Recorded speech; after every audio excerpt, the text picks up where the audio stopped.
Hello world. My name is Stefan Pölz, aka Flashover, and in today's Let's Code session, we are going to inspect the post initialization the post initialization of source generation in Roslyn. So today we will have a look at what is this post initialization phase.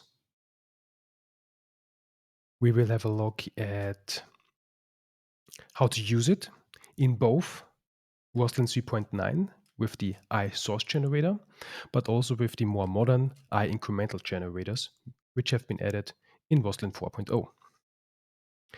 Then we will investigate an issue where post initialization could help to resolve it. And then we're going to apply it and also test it and see the power of post initialization.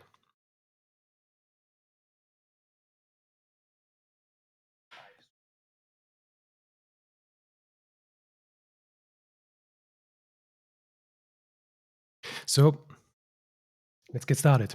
What is post initialization? So this has been added in Roslyn 3.9. This wasn't there from the very beginning when source generators have been initially added in .NET 5. So perhaps let's find a graphic. Source generators, C#.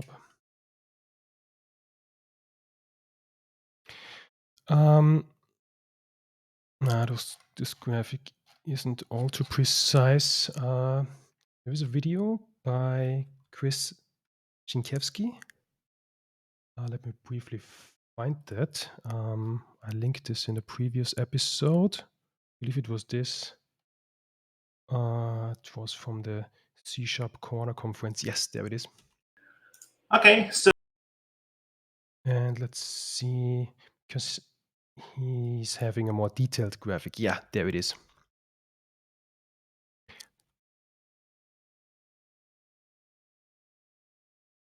So here lies this post initialization phase.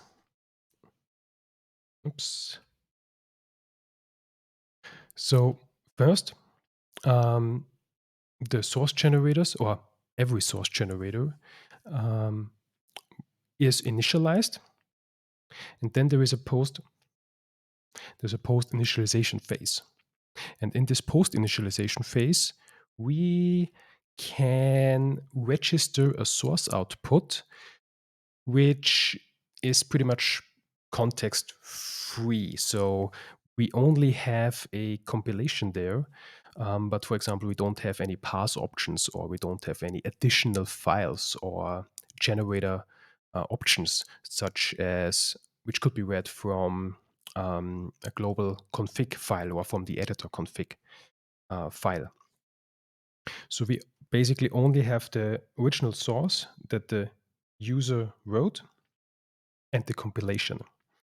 And then we can add additional sources in this post initialization phase, which then get pushed to the later phases of all the other generators.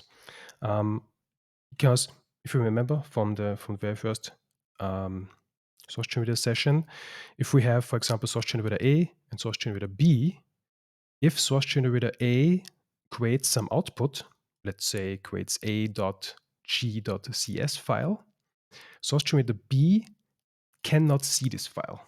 So source generators cannot depend on each other. They all get the same input.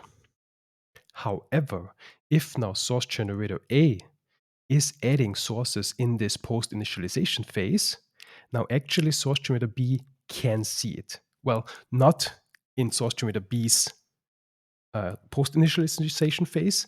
So this is again the same. First, all the post initialization phases of all generators that we have are called with the very same input. And then the regular execution phase in iSource generators, or the the incremental pipeline of incremental generators then is executed.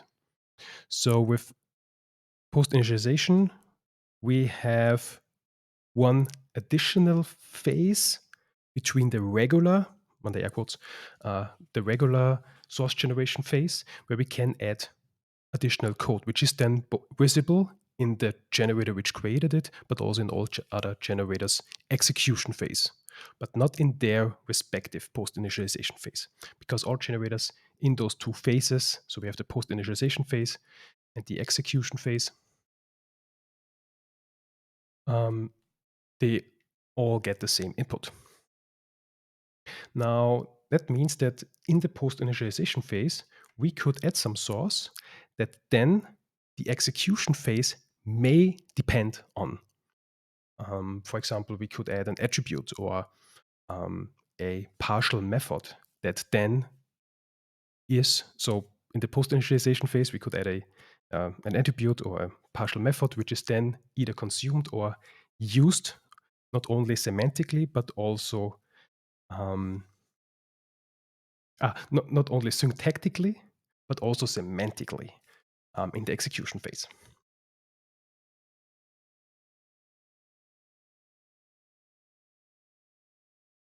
Now let's jump to the iSource generator interface. So this is the very base interface that you have to implement if you want to build a source generator.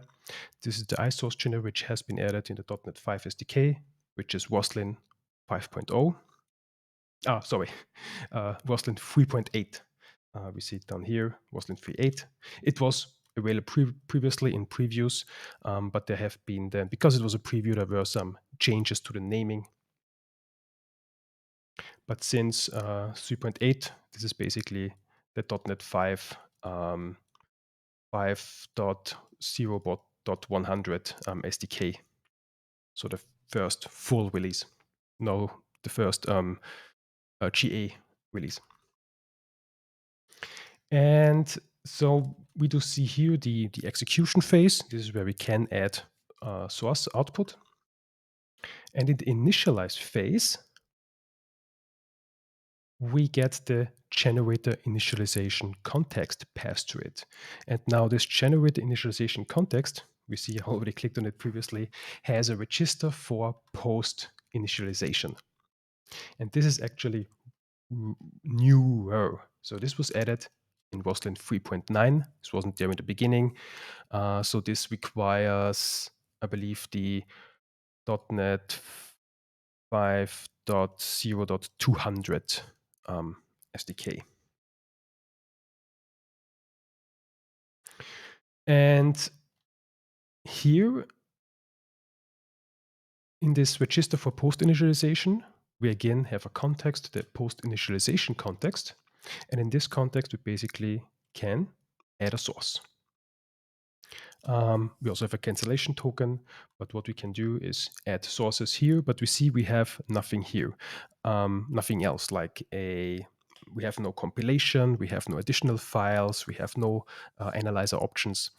What I said previously, we have the compilation, which is partially true. It's not true for the iSource generator version of post-initialization, but it is true for the incremental version. So let's jump to the incremental generator. So in the incremental generator, we only have an initialize method, unlike the iSource generator, which has an initialize and an execute. And here we have a context, the incremental generator initialization context. And we see this has all the additional files, the options, the compilations, the parse options, and so on. And there is also a register post initialization. So with register source output, we produce our regular sources. And here is the register post initialization. And this gets also a post initialization context. And this one is, I thought it had, does it not have the compilation? I think I'm mixing up something actually. Yes, there is no compilation. That was wrong. So we don't even have the compilation. We have basically no information about the source at all. With what did I mix it up? I mixed it up with the syntax provider of incremental source generators in the semantic check, because in the syntax provider of incremental source generators, let me briefly show that, just to be sure that this time I'm doing it correctly. So we have the syntax provider, and the syntax provider has two actions. The first action is just a syntax node, so that's the syntactical check.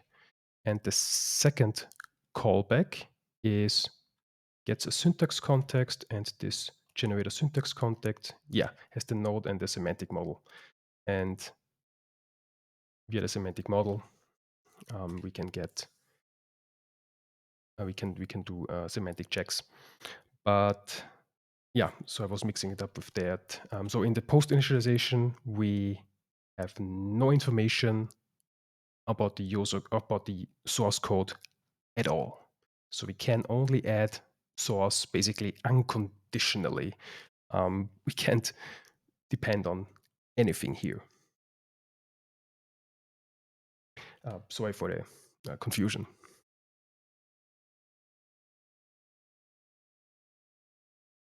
And now let's investigate an issue where post-initialization could help. Actually, I have discovered the strength or the power of post-initialization after continuing the template from last time. So last time we have built a .NET New template for source generators. I have quite not published it yet. It's technically ready, but it still lacks documentation. So I will be finishing this today, and will then publish this package, or the newer package. It will be version 4.0.4.0, I believe, tomorrow. So let us install this template. So this is what we built last time. I expanded on this template. I wanted to say I expanded on this template a bit because I wanted to have a more exciting example, whereas actually, because we just generated basically a comment as source, but we wanted to have a bit more exciting example. And I would like to show that. So let me install that template locally. We can do .NET New -- install // This should now install the template. Yes, there it is. So we can now say .NET New -- list. And we see that we now have the Roslyn source generator template installed. And here is the short name that we can use in order to create a new template from that.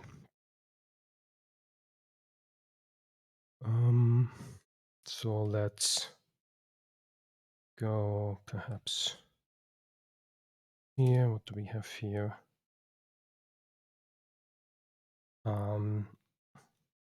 Let's just create it here. Let's say .NET New Roslyn generator -o. Let's put it in a directory. My generator. Let's call it my post init example. And we have 3 different versions. So we can first create it with Roslyn 3.8. This will be the first version. So let's call this underscore in this folder mygen 3.8. We can also choose a target, not a target framework, but a testing framework. So do -- testing framework. Let's do a unit.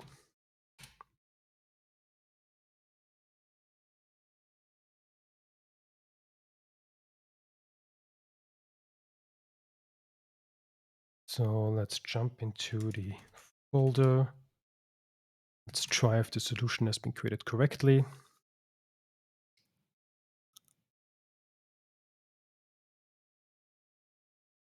I see that I made a mistake. I did something incompatible. So this extension, no, this method is partial definition is not available in Roslyn 3.8, but I should still be able to show the example. So let's open that.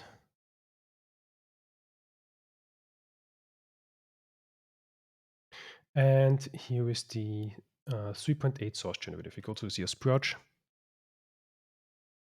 we see this is using Roslyn 3.8, which has been added, the initial one in .NET, in the .NET 5.0.100 SDK.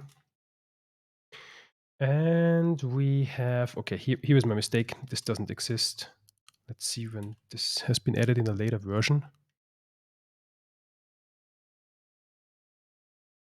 I made it just in time is partial mistake. So this was added in 3.10. Okay.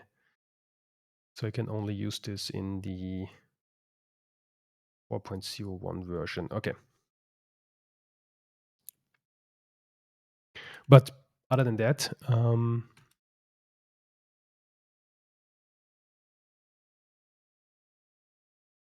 so the example basically is, let's have a look at the test.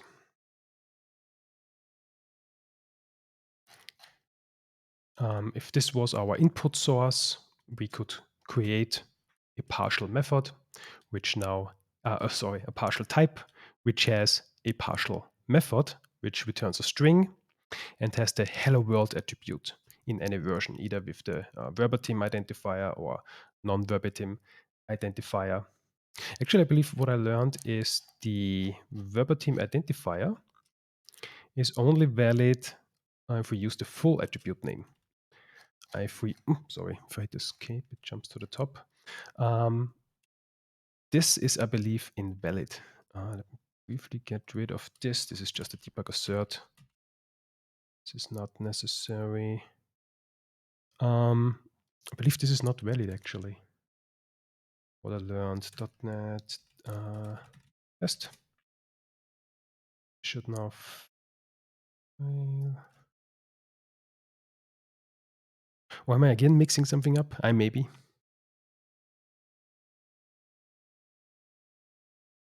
I may be mixing something up again. I thought this wasn't valid. I think this is if we use the full name, like something was not valid. We use the full name here. I think this will now cause an issue.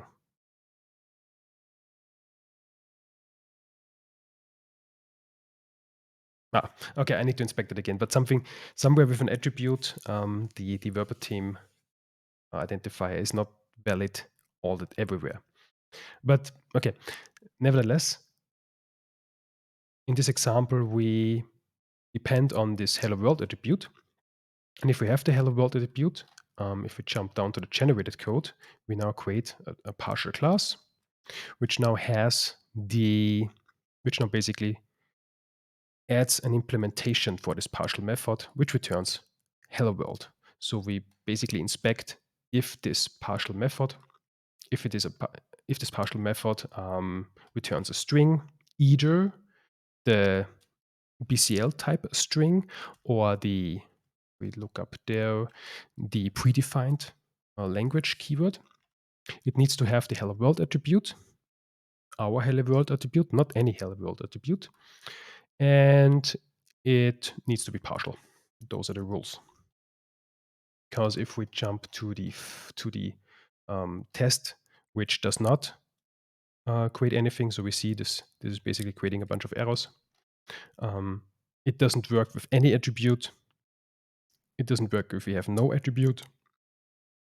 It doesn't work if this attribute, if this method has a parameter, or if it is non-parameterless. It doesn't work if it's not partial. And it doesn't work if it does not return string. And what I also wanted to test is that it doesn't work with any hello world attribute. Because, so we saw from the CLI that all the tests are passing. Now, what if I would basically create my own hello world attribute? So if I would get rid of this using here and create now in this compilation, let's just add it here. Let's do a public sealed class. Let's call it the hello world attribute. Oops. Hello world attribute derives from attribute. Attribute usage, yeah, we don't need to worry about that. Now this should still pass. If we run the test, it still passes. However, this is not the attribute from the generator. This is just any attribute, which was called hello world attribute. What I wanted to have is to use actually the hello world attribute, which is supplied by the generator. So in our tests, we always can assert that we generate this attribute. So it's the attribute which is generated in the Roslyn.generated namespace, and it has there's the hello attribute name. And we see in our test, we always assert that at least, even in the failing version, at least this one is generated. So here again, if we scroll down, we see this hello world attribute still generated, but now this test passes, although we are using some attribute. Now, if I jump to a different example, let me close that. And let's go to, let's create again a new template, but this time we will be using Roslyn 3.9. So this is the first time where a post initialization is available. Perhaps before I do that, let me show you one more thing, how we actually generate this attribute.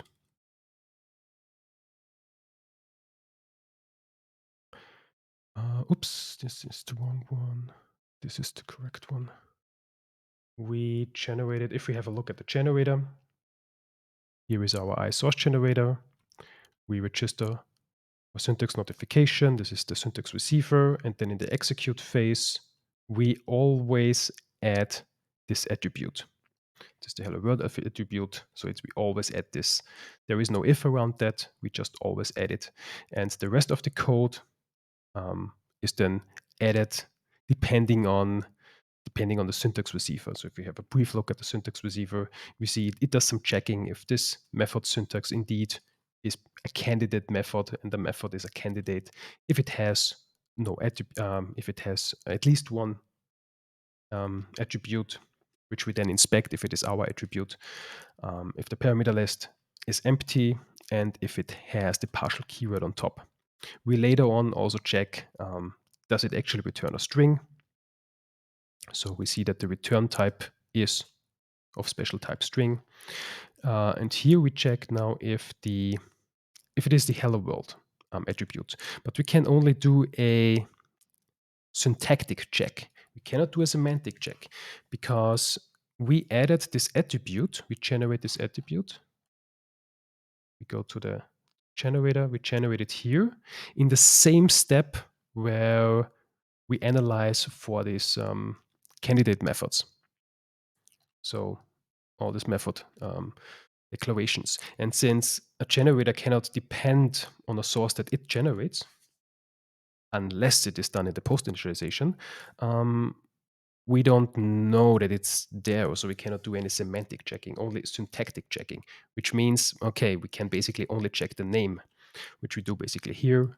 We then only check, okay, does this end in hello world or hello world attribute. This is the best guess we can do, but it's only syntactic, not semantic. And this is now what we could make more strict with post initialization. So now let's create an example with Roslyn 3.9. Let's create the folder also 3.9. Let's create that.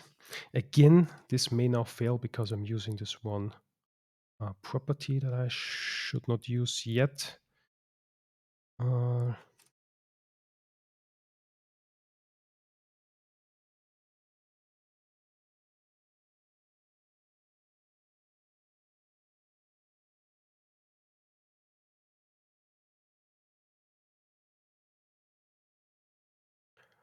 Let me briefly fix that issue. It's this one. Let's comment this out. Okay. Now let's run the tests if everything is fine.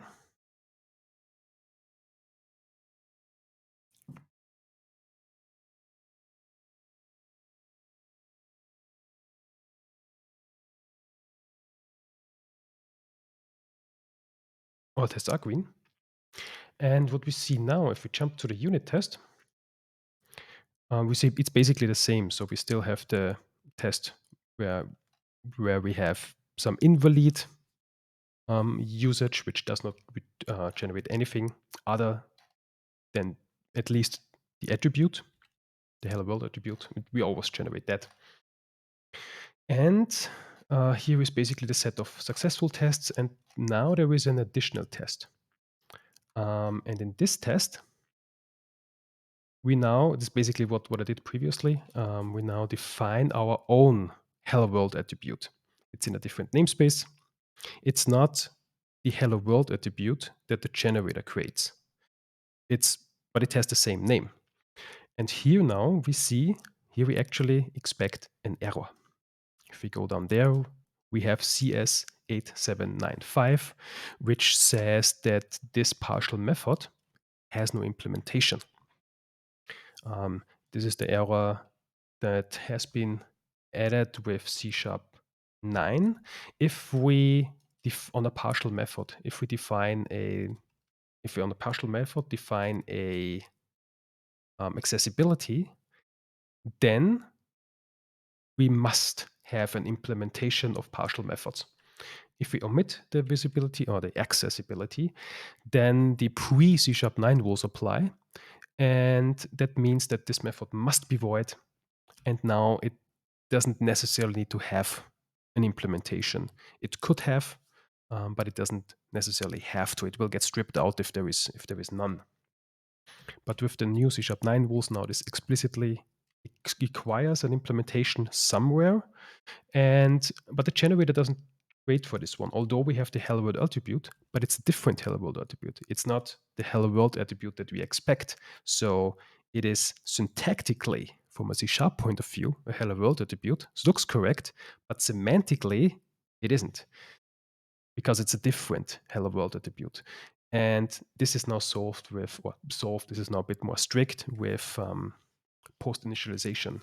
And as a side effect, we can also do aliases. So for this method, we see there is no, it's this bracket pipe number and then closing here, which basically says that the compiler should emit here a diagnostic.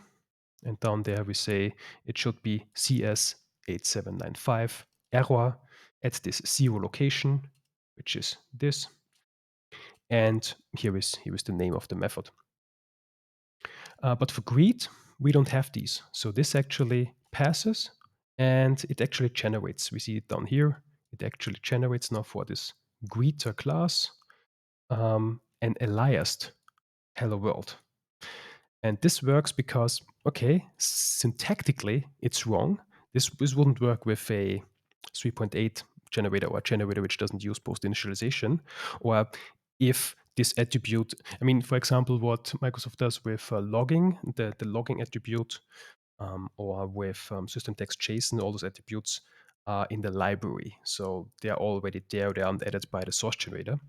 But in this example, the attribute is actually added by the source generator, but with the 3.9 version in the post initialization step. Now we can do semantic checking, not just syntactic checking. So aliasing now works. And let's have a brief look at how this works. If we jump to our generator, we now see that we not only have a register for syntax notification, where then the syntax receiver kicks in and finds all candidates, but we also have the register for post initialization, which is this callback, which is now down there, and we get the post initialization context. And in here, the mistake that I previously made, we have nothing. The only thing we can do is with a cancellation token, and we can add sources. That's all we can do. There's nothing else. So we can now add what we previously did. In the other example, we basically did it here in the first line of the execute method. We now do it in the post initialization, which means now this attribute is actually available in this execute. And if we dive a bit deeper into the syntax receiver, now this syntax receiver, this is what I mixed up. So the syntax receiver actually has the semantic model, and it can now do the check. Here, the has hello world attribute check now actually gets this semantic model and gets the symbol info of this attribute, not just the name. So we don't get the name of the how it was referred to in the invocation in the declaration, but we actually get the symbol which is behind that that attribute, and we can now do a name check on that, and it has to be our attribute.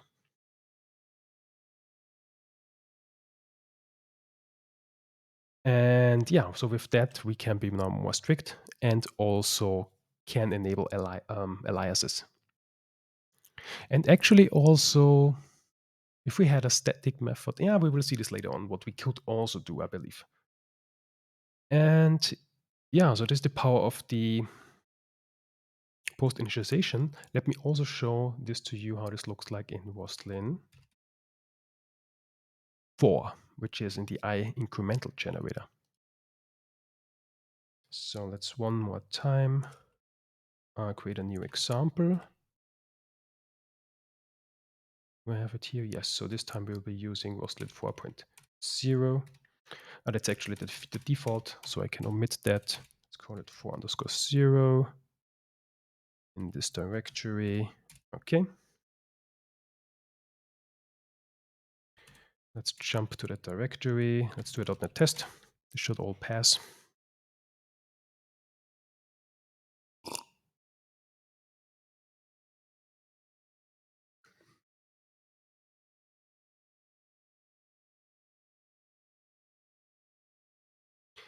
And it does. Let's jump to the code.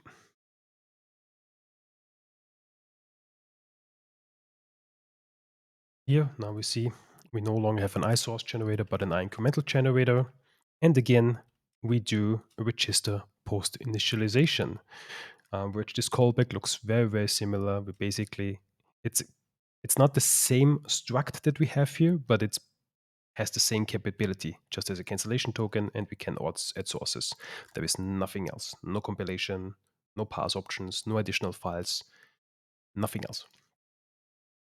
And we do the same here. We add the source so that in later steps, when we create the syntax provider in this incremental pipeline, we see that we first have the semantic check.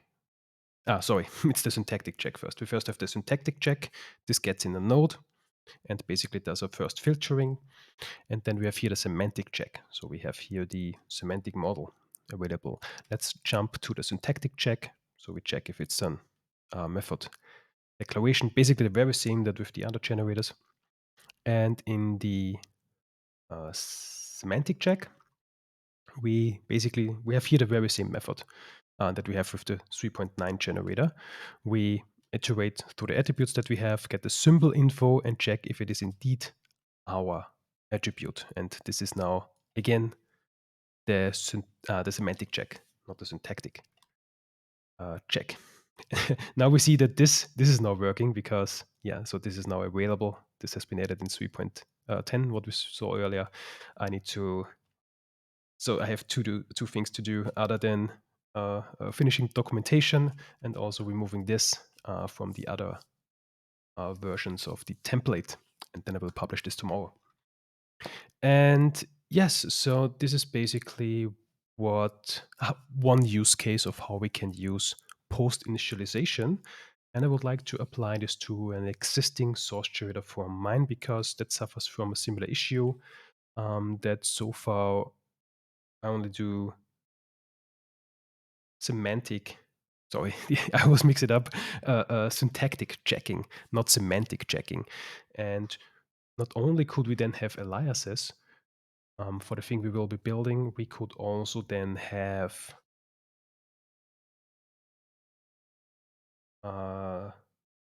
static usings as well for the things that we have. So we see then the power.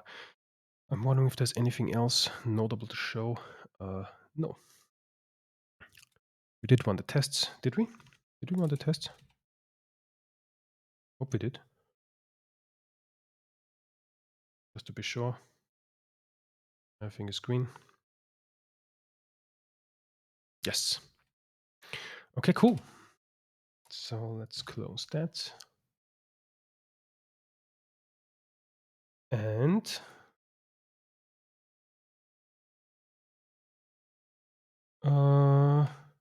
let's investigate the issue where post initialization could help us now.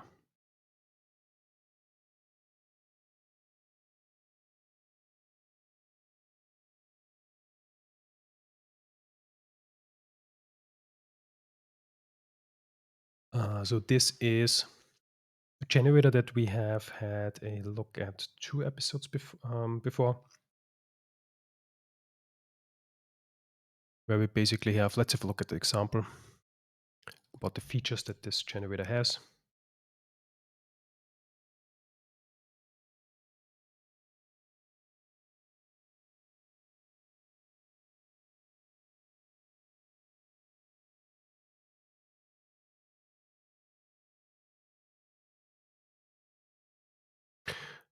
We can generate a friendly name of. So this is similar like name of, but it like the C# name of, but it also works for generics.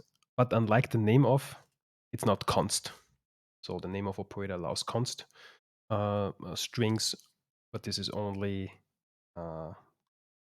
this requires one time. And if you have a look at what the generator is generating, it basically creates for the types that we use, creates a string to output. So if we will, now we have 3 entries. If I was to, let's say, remove 2, now only 1 is left. Or if I change that, let's perhaps use a generic. There it is. Let's use span of jar. Now, generator fails. We need to restart Visual Studio. Visual Studio does have issues if the generator is not consumed as a package, but as a reference. Believe I need to restart to see this effect.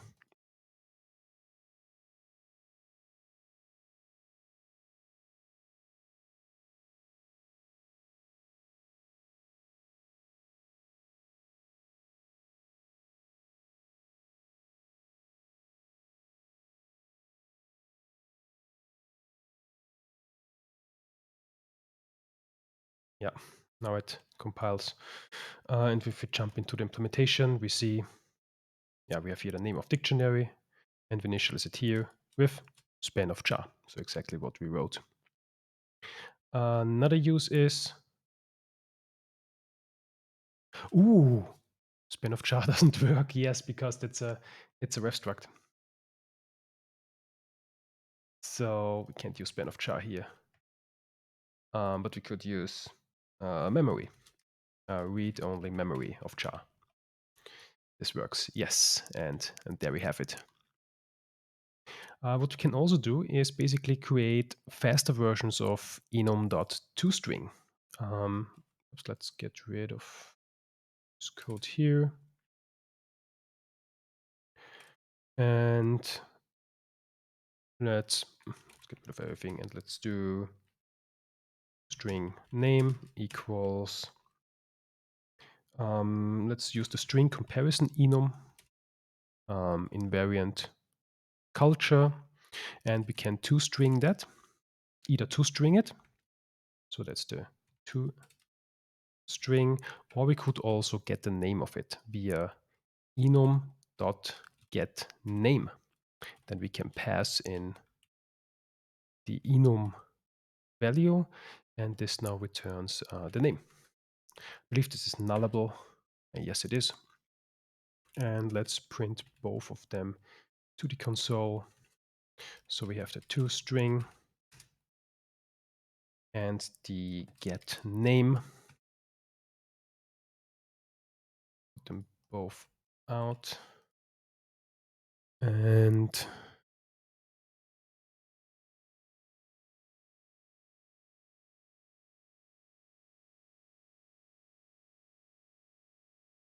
let's not run this.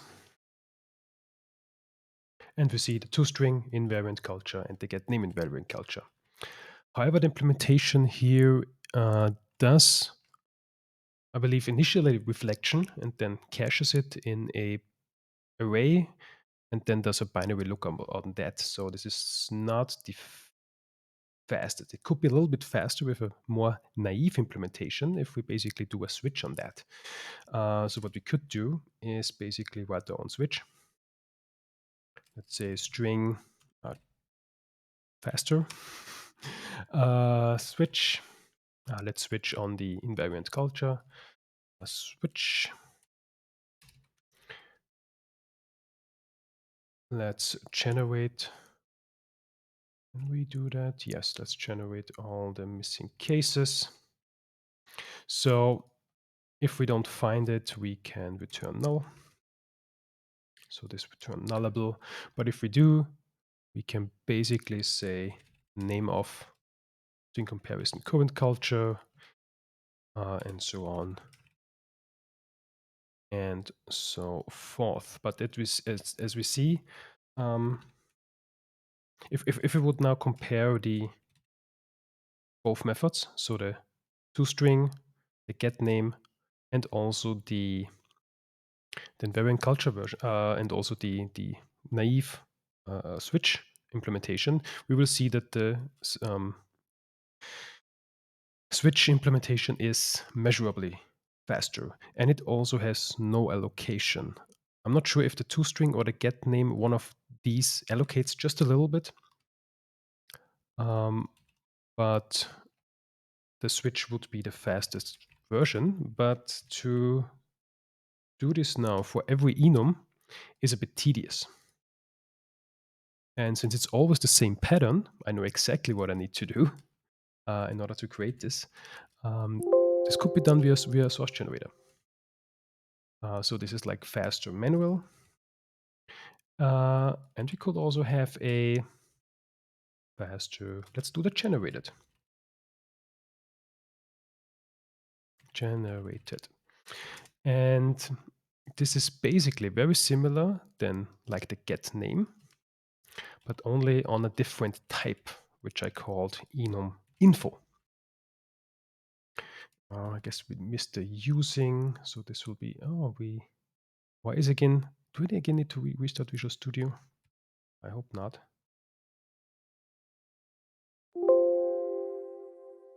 Is it generated? Enum info generator? No, perhaps I need to restart Visual Studio again. And if we would compare all of these, so we have the switch version, switch expression actually, and the generated generated. There we go. We print out the generated version and the faster version. Let's see if it works from the console. Oh no, I have a. Oh, this why? Yeah. So now this should be able to run. Yeah, so it actually works, but yeah, I would need to restart Visual Studio to pick it up because I'm not consuming this generator as a package here, but as a project reference. Visual Studio does have issues with that.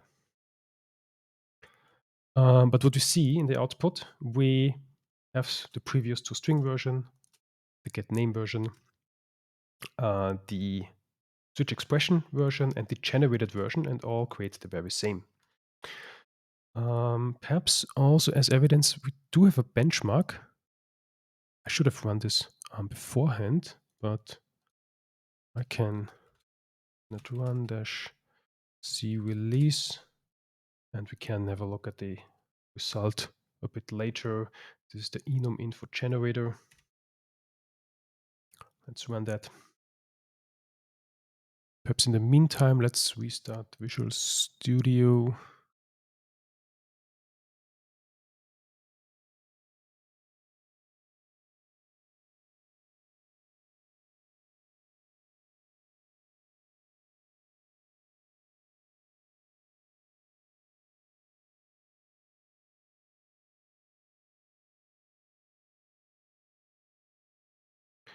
And if we F12 that, yeah, now we see this is generated. We see this file is auto-generated.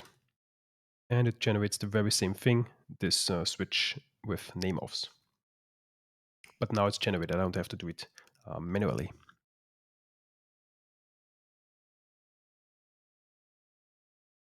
And one issue that this solution has, what I can't do is, I believe I can't do it. Well, what I definitely can't do is alias. So let's try that, what we had in the previous example. Let's try an alias. Using my alias, I call it, is f0.generated.enuminfo. And if I would replace my alias, if I would replace enuminfo with my alias,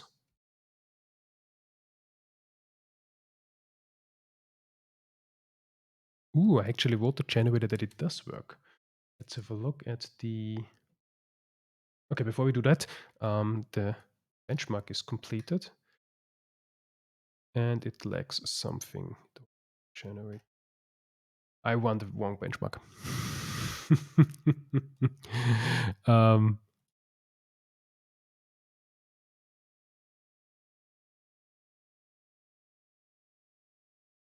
Yeah, this is the right benchmark.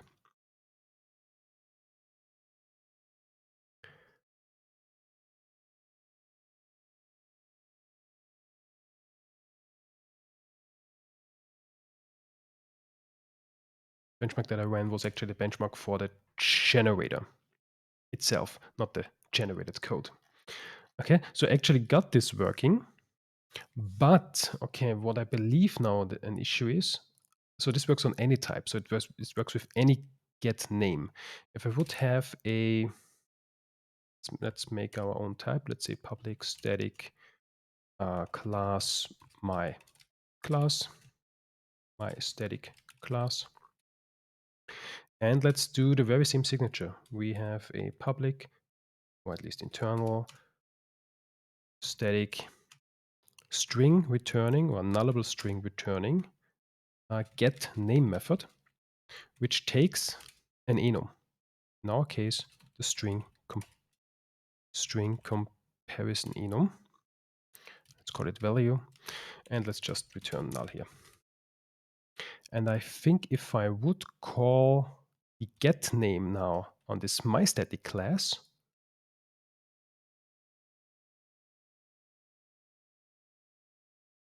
let's see what the generator does. Does it actually create something? In Visual Studio, we can go here to the Analyzer tab. Then we see all the analyzers, because source generators are technically analyzers.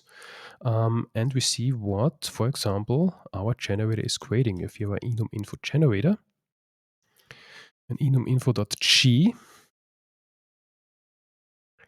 Let's get rid of all the other usages. Just want to have that usage.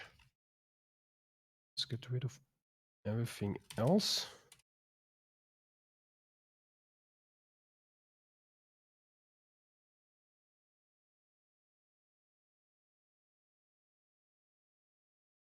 And do we need to restart Visual Studio again?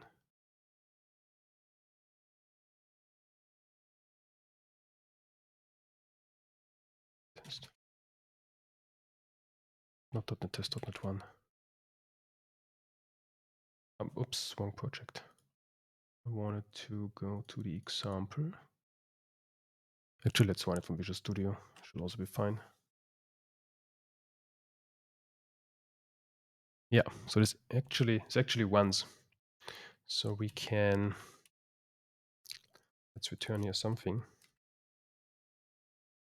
Print this to the console. And if we run that, it actually prints out something. But I want to see what the generator is creating. So if we go to the CS Purge, we see that we enabled emit compiler generated file. So we can have a look at what the generator creates. Usually, the generator created files are not put to disk. But when we have this flag, they actually are.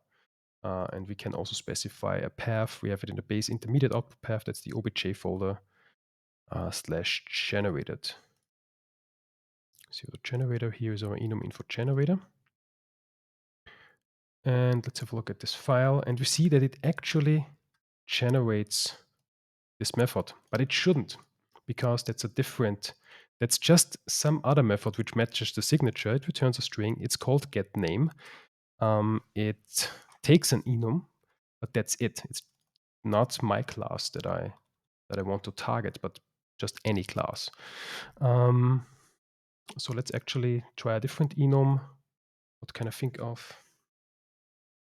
Date time kind, and we pass in date time kind dot local. And if we have a look at the generated file, let's build this.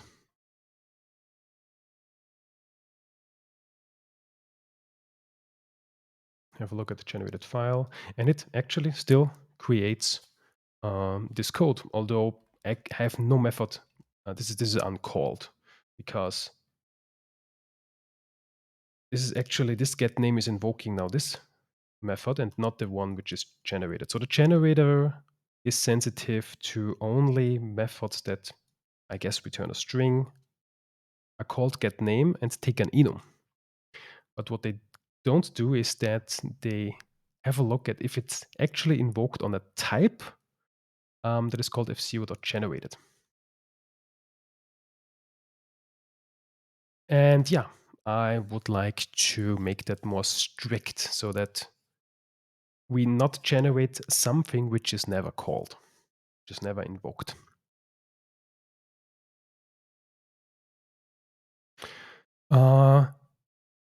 Before that, I will go into a very brief break, but before that, we now have a look at the promised benchmark. If it has completed, now it has completed, yeah. So let's have a look at the benchmark itself. This benchmark checks the generated version, this getEnum version. It does an toString of the BCL and a getName of the BCL. And when we have a look at the benchmark, we see that the generated version is measurably faster than the other two and also has 0 allocations. So the getName from the BCL also has 0 allocations, but the toString of enum actually does allocate a little bit. We have 24 bytes here. Yeah, so with the switch or the generated switch, we are significantly faster in a nanosecond area, but still, and also have 0 allocations. So that's the benefit. That's the power of source generation. Okay, now that we know the issue and how we can fix it with post initialization, I will have a very brief break and we'll be back in 5 minutes.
And welcome back.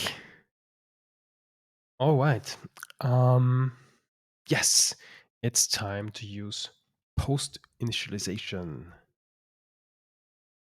Again, let's have a look at how this generator is actually working. It's our enum info generator. It's an incremental generator. We define our pipeline. We see we do not use any post initialization here just yet. This is what we would like to use. So the thought is what we do generate now. Let's have a look at what we do.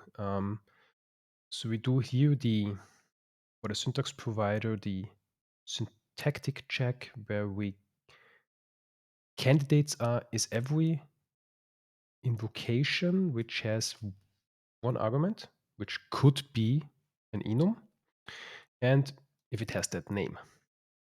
And in the semantic check, we basically just return what we know. So we could here now, if we have the enum info or the get name already, we could hook in here. So I guess here I'm ready to do not sure if this is the right place, but perhaps semantic check if indeed enum writes the f0.generated.enuminfo.getName of any enum that we call here. Not just any get name, because what we currently do, any get name. Later on, I think we check if it is actually an enum, but currently we have basically any. Okay, then we combine that with the compilation. Then we only do combining. Combine, combine, combine.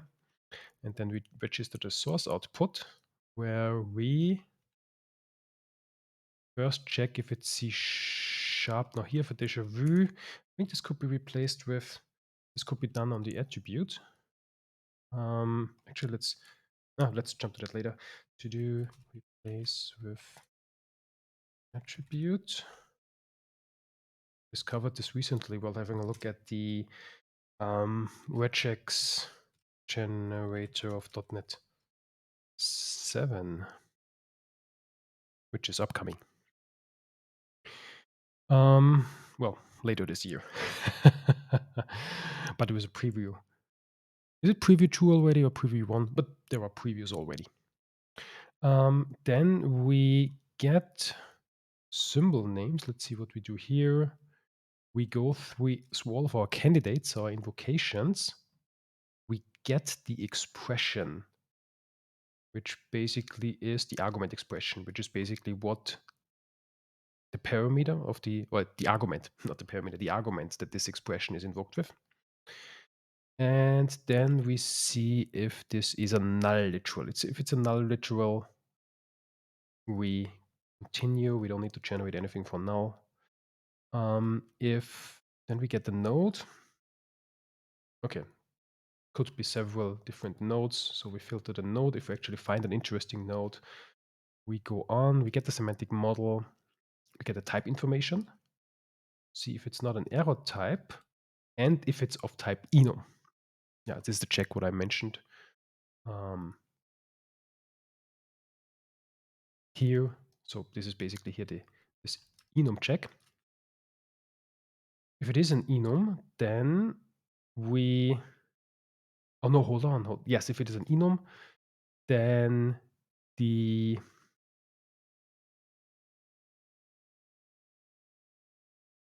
Then we add that symbol. Then we want to generate something, or then we want to generate something for that type, for this enum type. For example, the string comparison enumeration.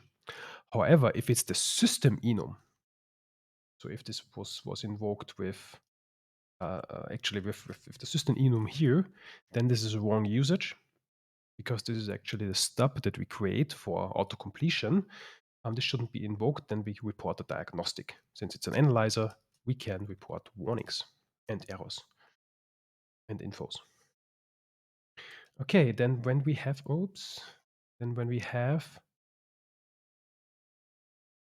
these we also do store them in a hash set, so we don't generate enum get name overloads for multiple times for the same enum type.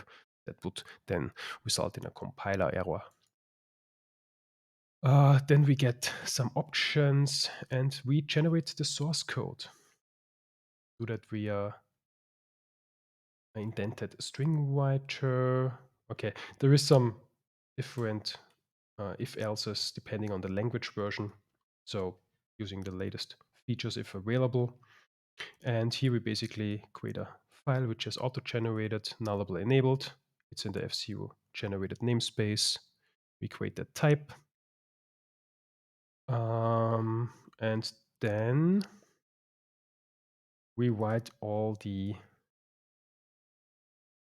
names. And in here we now actually generate the method. Hold on. This is actually okay. This is the generic method. So the system.enum method. So this is basically the placeholder that we can so that we have we have what's it called? Uh, IntelliSense. And here are then our overloads. So we iterate through the hash set that we have of types. And for each type, we generate a string returning overload. If I scroll a little bit down, somewhere should be, here is now the switch, where we now generate this name of arms of the switch expression. Yeah. And then we return that string. So we end up with the text that we want to put out, and we add that to a compilation. Okay, so what we could do is, let's have a look at the example once more. Oops, sample, not benchmark. There it is. If we do write, so what is the generator actually generating?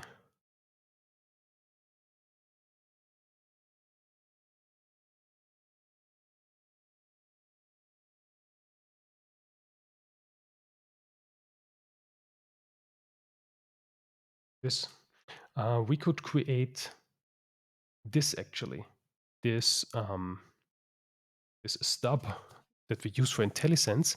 We could generate this in the post-initialization phase, and then later on in the actual generation phase, we can then see if it's actually this method that is invoked, exactly that, on the enum info type, and only then generate the specialized overload with the specific enum that you want to call. Okay, so we want to do here first we need to write a test, but here's the to-do post init. So we want to create the class enum info plus the get name, the generic, I again forgot the name. IntelliSense overload of system.nullable enum value. Okay, want to do is this one. Let's have a brief look at the .NET 7 regex generator.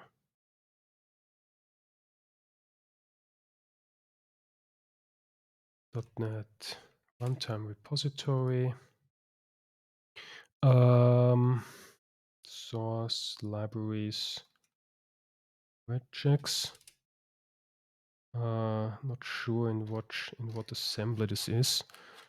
Perhaps let's search regex generator. Yes. Yeah, this one. So generator attribute also allows a language name to be set. I didn't do this yet, so we can do that. And then we should be able to basically get rid of that if check. We just do, yeah. Since when is this available? Actually, I'm not sure. So this string overload is available since 3.9. Okay, this wasn't there since the beginning, 3.8, but has been added with 3.9. I should also have the template do that for the 3.9 plus version. Okay. Now let's post init that enum info. But now we're changing source code, so let's write a test first. Let's go to our enum info generator tests. Actually, if you a test execute unused, so when I actually don't really call that get name.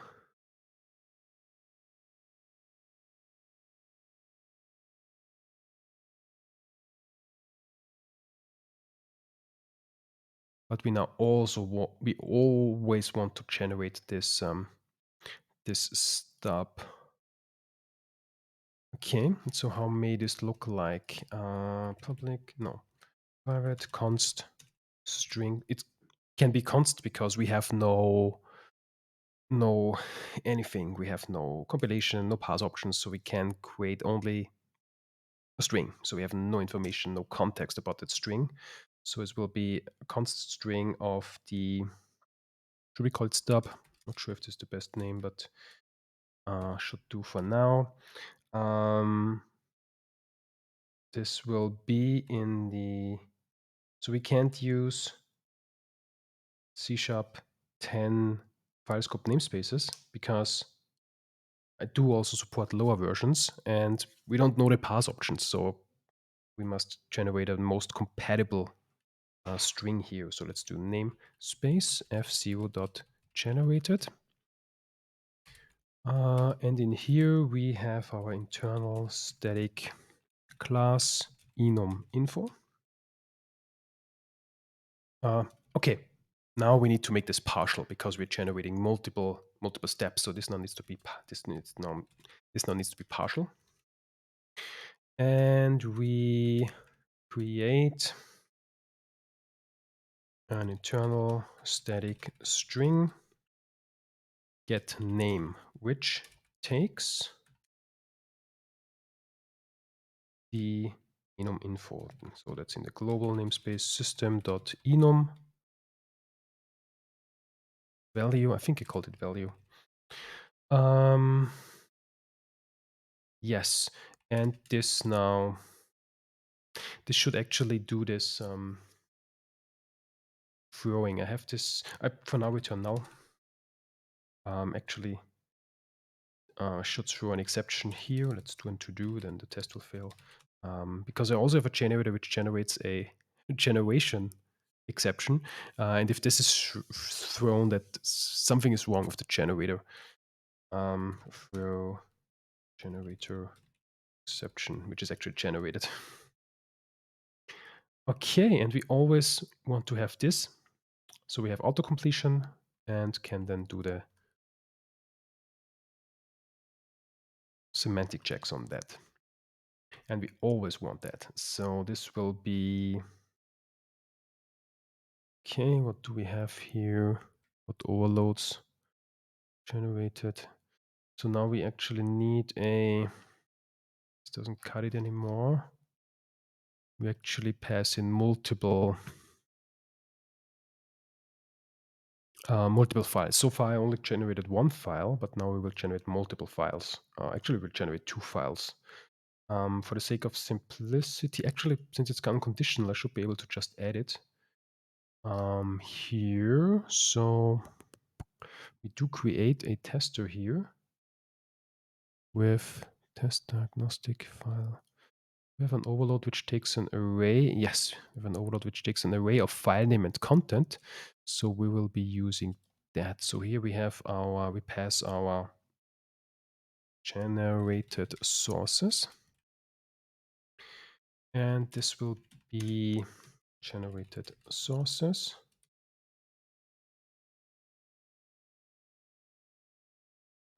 An array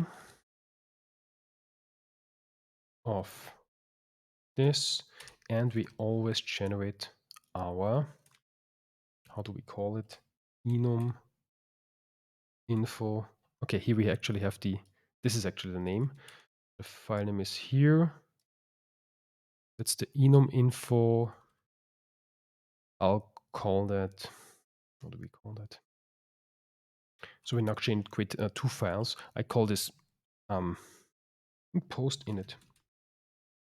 So we have the post init file, and this always consists of this stub that we defined here. And the second file that we create is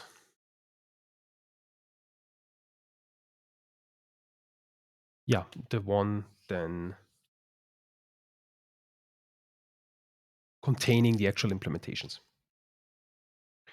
Okay, let's run the tests. I'll only run the .NET 6 version for now, the enum info generator tests.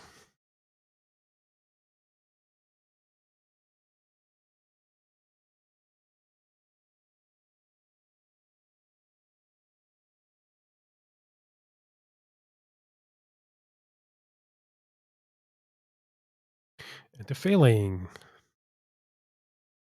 Expected failure.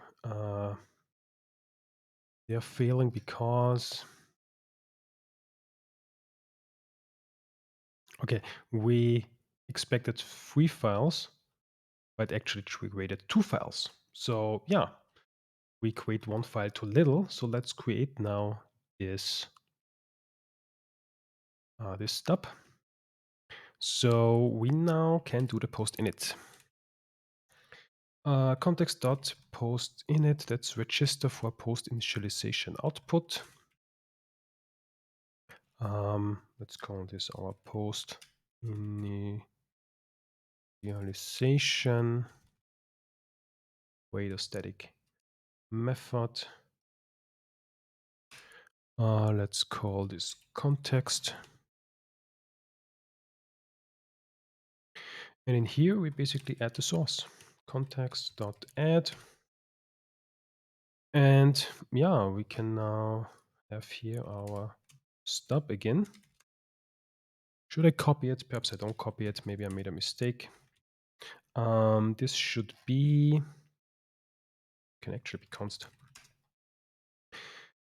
This should be internal. No, needs to be in a namespace. Namespace. Do I have it somewhere? No, it's the f0.generated namespace. And it has one type, an internal static class enum info. I think I have it. Yeah, I have it as a name here. So this will be type name. So this is now an interpolated verbatim string. Oh yeah, now the brackets. And now we need to escape the brackets. No, it's braces. These are braces. Type name. Open and close the braces. And in here we now have one method, the internal static string, nullable string returning. Do we have nullable? We're not sure. Let's make it non-nullable. Because we don't even know if we have C#8. So we can't use nullable here even. Enum, no, not enum, forget name. This takes the global system.enum and make it nullable. Because we don't know that it is C#8. We can't say for sure. Could be C#7. We have the exception somewhere. Let's find this.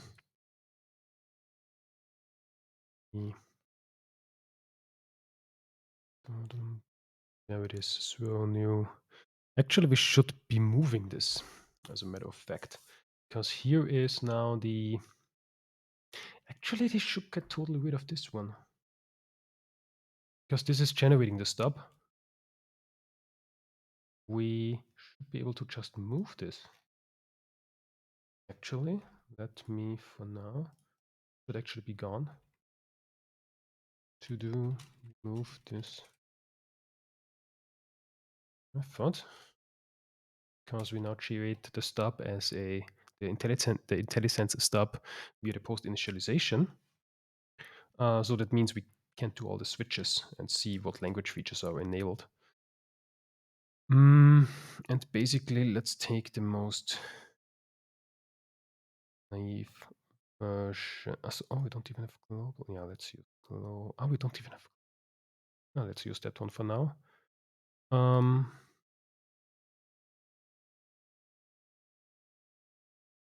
Where do we call this? Let's get rid of that. Do move. Actually, oh, we do have source control. Let's just remove it.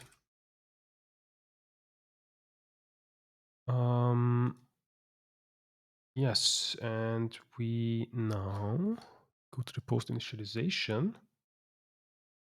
Oh, it was actually meant to be public. Okay, string method name. This is what we want to generate.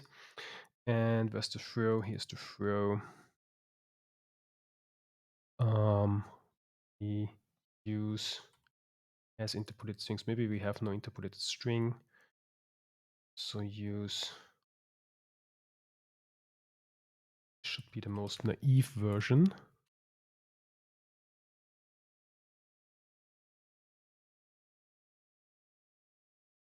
Let's jump to the post initialization. It's here. And we throw that. Is this correct? Should be. Okay. So this is, yeah, so this is the hint that I meant earlier about this source generation exception, and then it gives, so this should never be, this should never happen because a generator should create more specific overloads, and we cannot use this unspecialized stub method. It serves as a placeholder. Okay, let's add this source. Stub, and how do we want to call that file? It definitely should end with .g.cs because it's a generated file. Analyzers should not look into that. And we call that enum info because we have this as a hint name, but we called it stub here actually. Okay, let's run the test.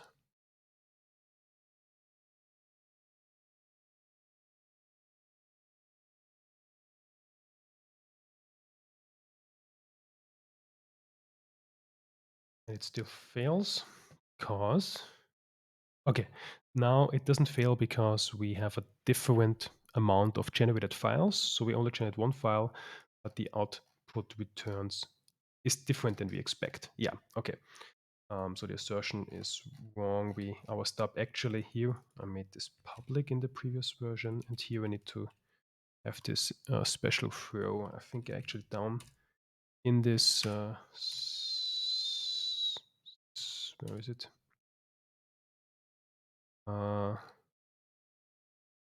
This is a lot of assertions. Should be this one, yeah. We can't really rely on that. This is generate. This is also, yeah, basically assembling this stuff previously because it was also in the execution phase. So we had all the language features enabled. I think this can all go actually. Yeah, here we see mission, declaration, source. But we had it in one file previously.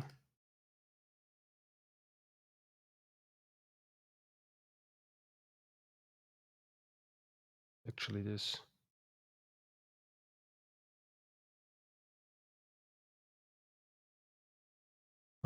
Okay. We should also be removing this later to do remove stub. from here. And let's use this one. Okay, this row here. Let's also make this an interpolated string because we use some name offs here. Okay. Let's run the tests again.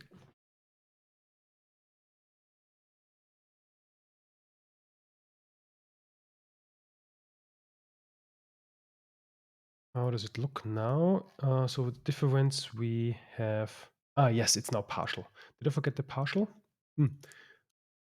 I did it here, but I did not do it in the generator. Yeah, this needs to be partial. Okay. Want to test again.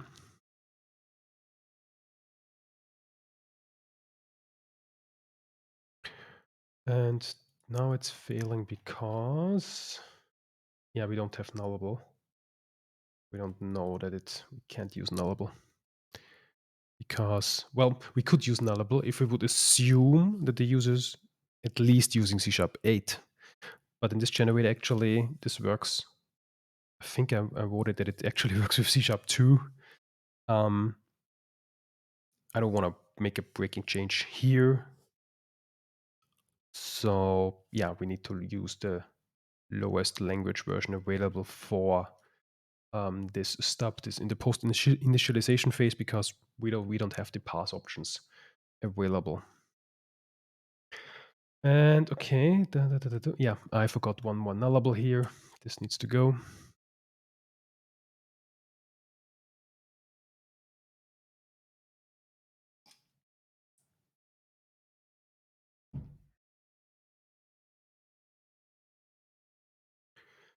Something with the exception. Oh, semicolon at the end. Because, yeah, before an exception at the end should be semicolon. I really love this diffing. This is offered by the Microsoft dot. The package that I'm using for testing is from the Microsoft Code Analysis C# source generation testing. There is the repository is the Microsoft dot code analysis. I searched it earlier. Well, it's not it's in the Roslyn SDK repository, but it's part of the Roslyn SDK repository. If we go to sources, here we have the testing, and there's also a description there. We had a look at this in an earlier episode, but yeah. So every link that we explore, I will then later on put into the discussion, which I didn't put into chat this time. I shall do so now. So I will link all the resources that we had a look at later on. Okay. Back to the test. It is now still failing because the encoding is different.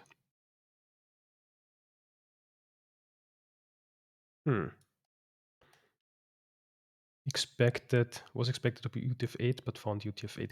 Yes, because I'm expecting UTF-8 without BOM, without the byte order mark. But by default, it is creating with the byte order mark.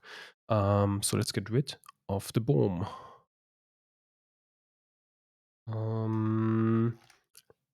We must go to the generator, because for add source, there's also an overload. We use the string overload. There is the source text overload. And source text can be created. We can say source text.create. No, we cannot say source text.create. We can say from. Okay. And this takes the text and an encoding. Pass in the text. And decoding, I have this somewhere already. I have a static somewhere. Where may this be? Should be in text encodings. There it is, encodings.utf8 no boom. Encodings.utf8 no boom. And let's run the test. It may turn green now. It just may. Not yet. Okay, now the name is off because, I called it post init, but so somewhere called it stub and somewhere called it post init. Actually, I would like to use post init. Post init. So I expected something else. I expected post init, but produced stub. So let's change it to post init. Now it just may turn green. Not yet. Because the second file that we generate now is different. Actually, I shouldn't generate the second file if there is no real candidate. Shouldn't I? So let's actually, I create here null. I have this overload, so if we pass in generated, whatever we pass in for the generated, we can say that if the string that we pass in here, hold on, did I not make this nullable? And so that's something else because it also always creates. This is now, actually we're still gonna need that, but we will use that now for the implementation, for this partial implementation. But here, we don't want to use that.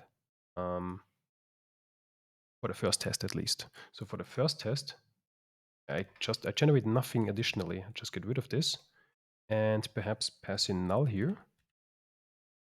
Okay, now I could make this nullable and could make, hold on, I actually have an overload which doesn't, no, here it takes here the generated, yes. Make this nullable.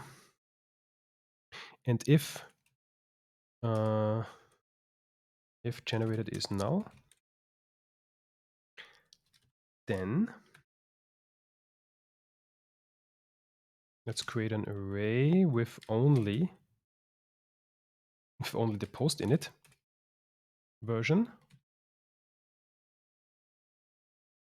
Else, we create the full thing. Formatting here doesn't seem all too preferable. Or is this perhaps a little bit better? So if we don't have any generated code other than the stub or the post init stub, yeah, we only expect the stub. Otherwise, we expect the other one as well. Will it turn green now? Not yet. Because, we now have a mismatch. Okay. We expected two files to be generated. Or no, not two files to be generated, but we expected two sources. We have the original input source and the generated stub. However, we actually create three, or we actually have three sources. The original code, the stub, and some generated code on top. So let's get rid of the generated code on top because we don't need that. Let's jump to the generator, to the source output. Oops. Execute method, yeah. When we do generate source code, yeah. So this should be kind of conditionally. We should only add the source if there is something to be added. Perhaps we could just see if we have no symbols. We could see, actually don't need any of this. So we could say if the symbols that we filtered before. Okay, we first need to get the symbols. Play with attribute regex. Yeah, we did that. If we have no symbol, so if this is empty, it's an I read only collection. Count is 0, then we return. Nothing to do here. And if we do have something to create, if there are some symbols, then we go on.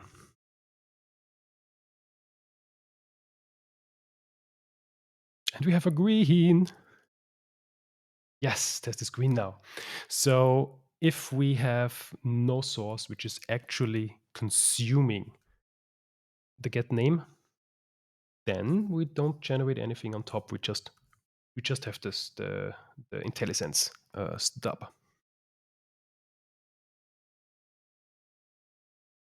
Okay, cool. That was number one. I also have a test which generates for errors. If we have some issues and several CS, I should have added a comment what those CSs are, because now it's quite difficult. I would need to go to the documentation. I will add myself a to-do here. Add comment of CS description of diagnostic. Let's do just one for the sake of it. So that's, yeah, let's add that. So this should make it then easier later on. What those errors are. Okay, but I have a bunch of errors. So why is this failing? Because, yeah, we no longer have this stub because this is now generated in a different file. We must get rid in our verify code. We must get rid of this stub. Okay, so somewhere is the setup of the, I think there is, we have a generate code. Yes. Okay, so here we create an enum info. Now that must be partial. Internal partial. So if we have at least C#2, because in C#2 static classes were added in C#2. C#1 didn't have static classes, only static members. And okay, if we are on C#2 or lower, then we actually do a private constructor so that can not initialize it because it's not a static class. Okay, so but this is, yeah, so it actually works for C#1. Okay, what else do we have? So is this, yeah, this is the system enum stub. We don't need that anymore. This can go. This is this throw. We don't need that anymore. Can go. And then we basically don't have, okay, what's that? Is the class declaration. Yeah, we still need that. The constructor is optional, but we do not have the unconditional. We do not have the stub anymore, so just the source that we add. Let's see. Other tests are responding to that change. Now I'm really glad that we have the test suite here, because otherwise it would be I would be quite unconfident to change anything there. Okay, we are failing because I have a partial missing. Let's go to the generator.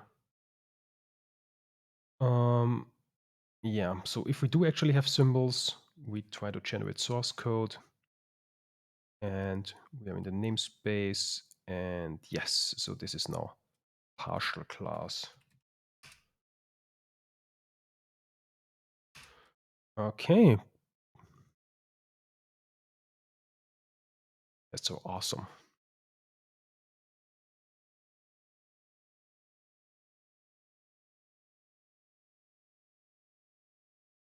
Okay, okay, we have some spacing issue here. Is this in the test or in the setup? Maybe in the test, in the minus means we expected it, but it wasn't, it was removed. Okay, let's get rid of some spacing. Generator. We do open brace intent class, right? Have this. Okay, then we actually create the source. But line no tabs. I think you can get rid of this one.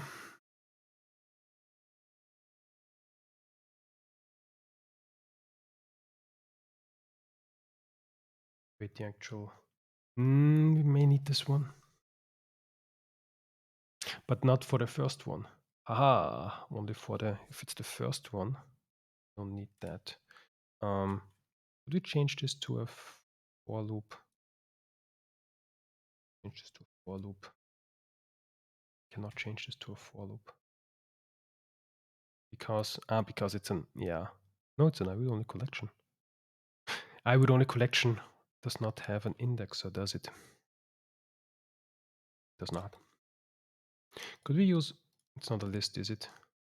Our symbols, that's I would only collection.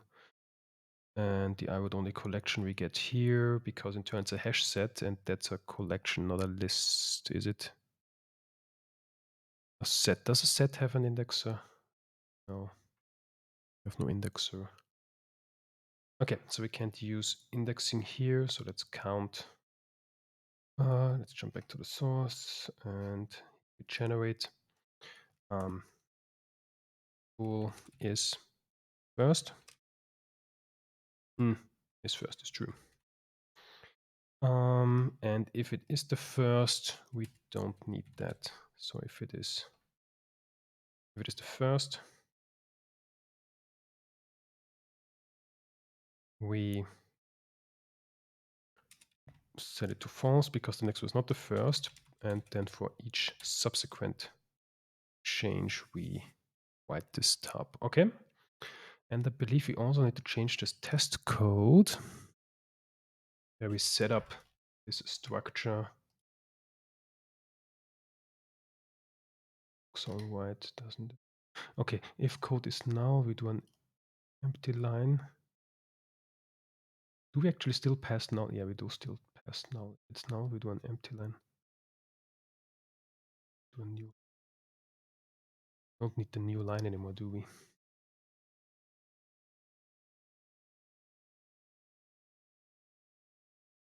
I think we can get rid of this.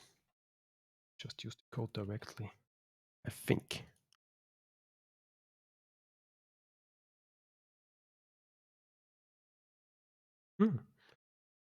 So the config is no longer necessary here. Okay.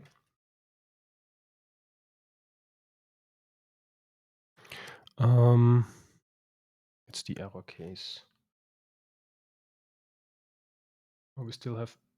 Okay. Actually, there should be no line here. Should be no line here. That because I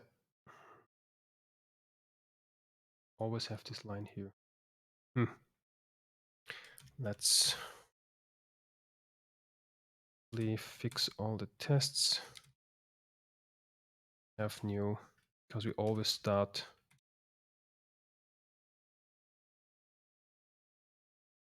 in a new method.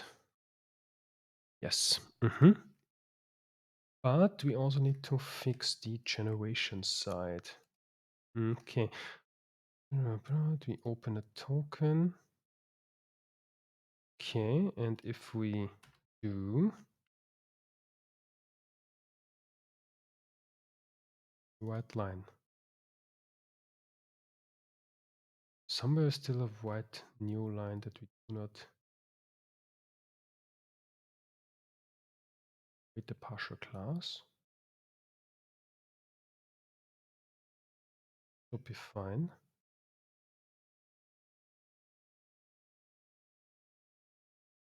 And if it's first, I'm missing an else here. There we go.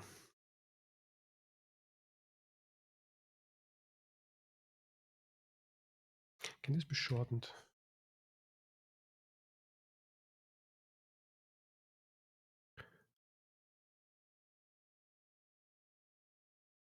Okay, yes. So the source is exactly the same, but we do now have errors that we do not. Also, that's the wrong test. Here's the error test. Yes. And this one is green now. Cool. Okay, but we didn't change any of the expectation, so that's cool. The next one is execute null. So if we do pass null, this should now actually result in a warning that we produce. What's the issue here? That we expected 3 source files, but it has actually been 2 source files. Yeah, this generate null. I don't need this anymore. Don't create this at all if we don't need it. So basically, actually, let me get rid of. Let's make this non-nullable and fix all the warnings that we have. We have one.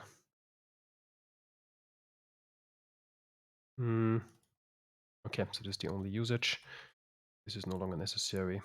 Did we set this up already? As in the diagnostics. The two. So let's do the same thing here. We make this nullable. And if we pass in null, then we use the one where we only expect the stub. Explicit type. Here I like the var better. Okay, so let's jump to the caller. Oops. Where's the test? I closed the test, didn't I?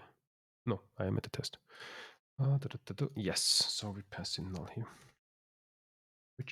Which may fix now this test.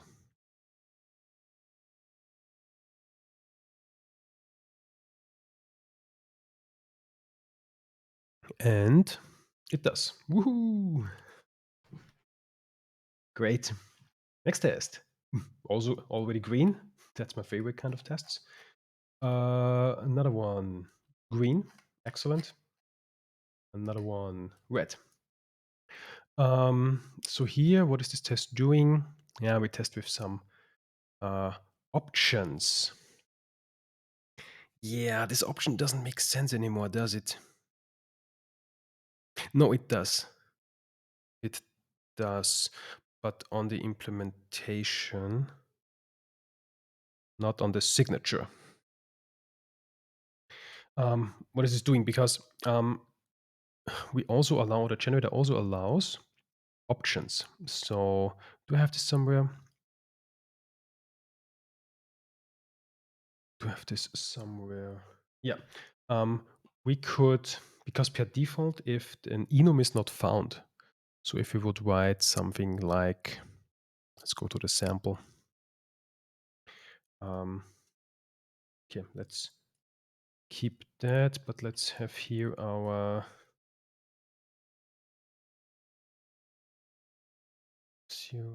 enum info. If we would like, say, datetime kind has 3 values, so it's 0, 1, and 2. And we could, since it's an int, the underlying type of that enum is an integer. That means we can actually just cast it. So we can say cast a 3 to an int. But the datetime kind doesn't have a 3. So a switch case now will go into the default arm. And per default, it will return null if it's not found. I implemented an option if in an editor config or a global config or via an MS build attribute, if we set this to true, then it instead throws an exception rather than returning null.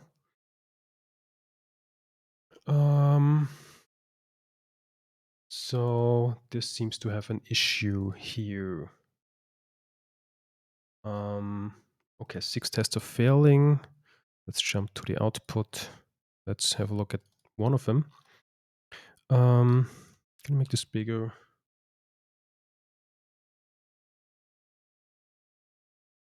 I Open here another VS Code instance, paste in the text. And we see that, okay, it's just a spacing issue. We have one line too much here, we expect, so that's just a setup issue. Yeah. Okay.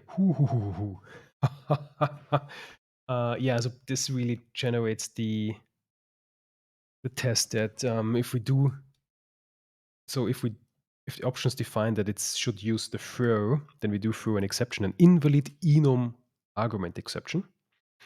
But if the option is not set, the default then will return null. Here it is. And somewhere I have here something unexpected with the spacing because, yeah, I always add an empty line. So we can just get rid of that. Should fix the test. Because I had this empty line in place as a spacing to the IntelliSense stub, which was always there, but it's not there anymore. Okay, now it's indentation that is an issue. Yeah, because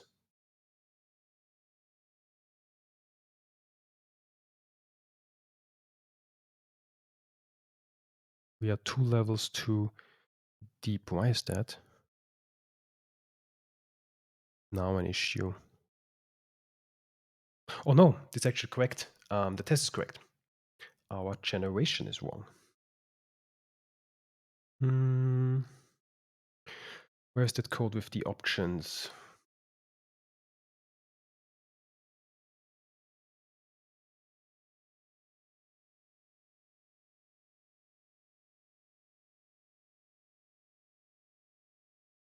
Okay, we do create the string, so we need to drill into the where we do create the switch else. Is it? Let's have a look at the. Oh no, it's actually not the switch. It's the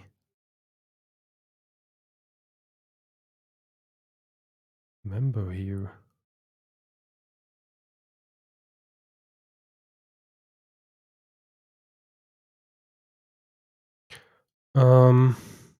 No, I think. Am I misreading this? I'm not. Now I'm mix this up. I think this is the actual, and this is the expected. So the expected it is the expected, which seems wrong. Let's confirm if it's actually the expected, which is wrong. Let's just add something here. And let's see what the test does.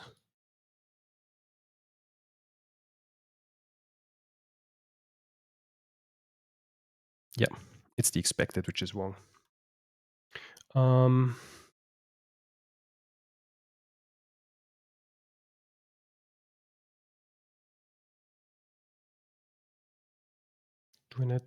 I don't need those with a string builder? We created a string builder.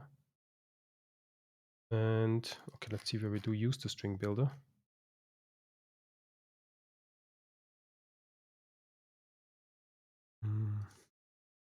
Code.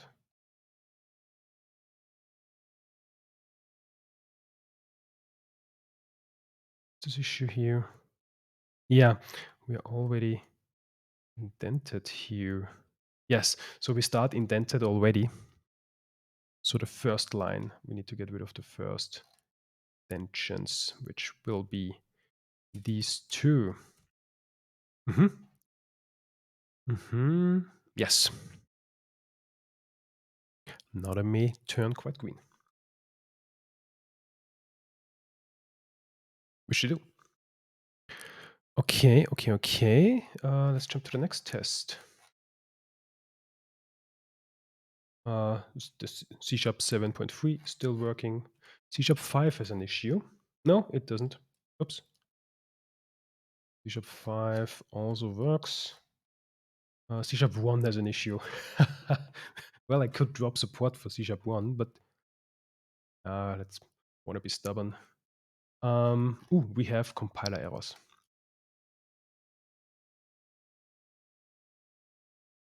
Feature partial type is not available in C# 1. That is correct. Partial type. since we now created in two, okay, that means since we now do the post initialization and do the stub there and create the rest in a separate file, we need partial. So okay, I need to drop support for C#1 because yeah, if it doesn't work without partial.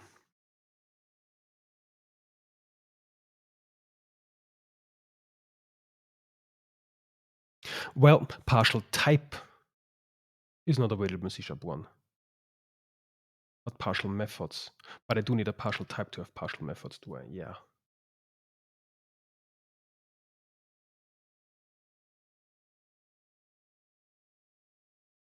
Can I? Let's have a break.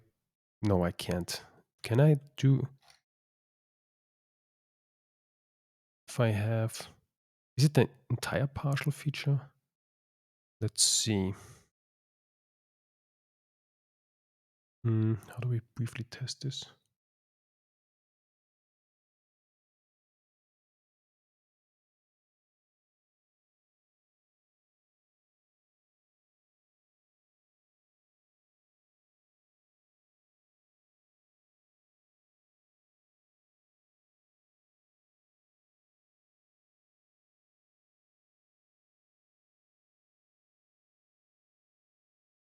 I'm looking for the.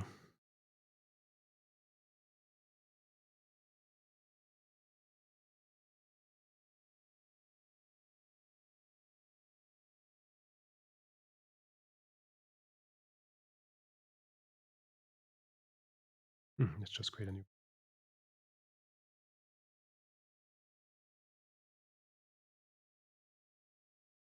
.NET. So code. Let's say what I want to test is lang version 1.0. I think is that ISO-1? It's ISO-1, isn't it?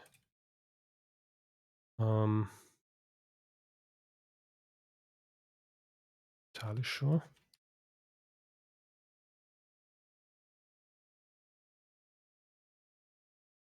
C# lang version.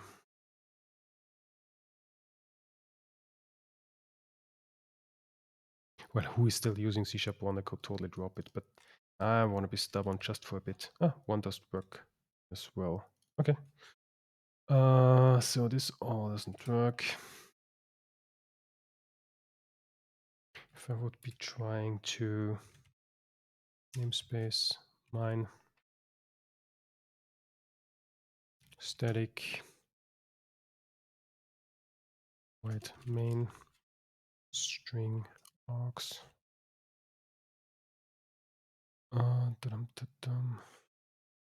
Needs to be in a class, of course.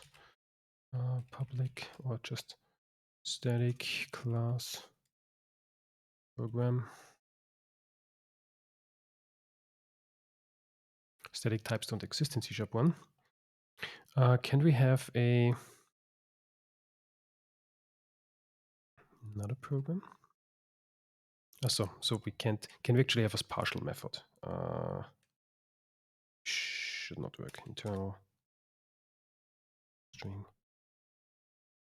partial string partial.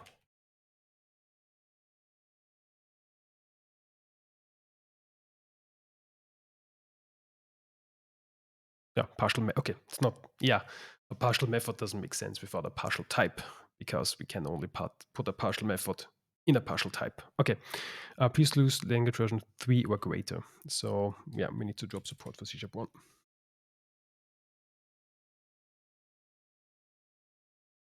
Which is fine, I guess. Which is totally fine, I guess. Okay, so the C#1, but C#3 should still be working. So we could replace it with a C#3 compatible test. But I guess this should also work in C#. What if I just to briefly test if this is working for C#3 as well? Or what features do we not have here?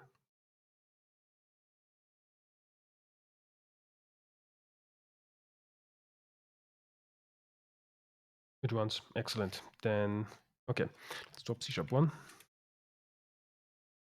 We change this to C#3.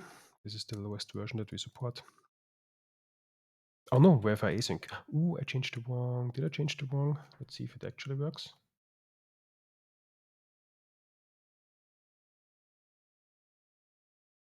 It does. Okay. Yeah. C#3 is now the lowest supported version. So let's get rid of C#1 here. So we can actually look for, if we use somewhere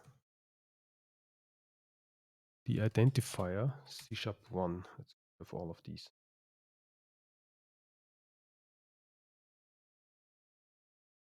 Yeah.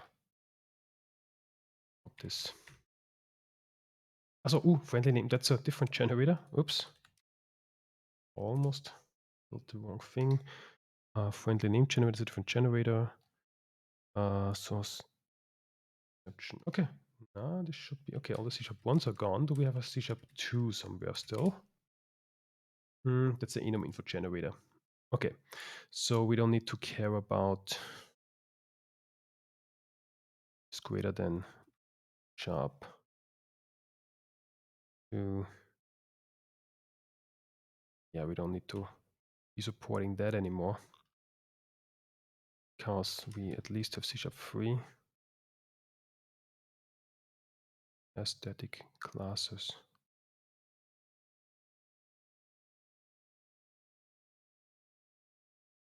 Yes.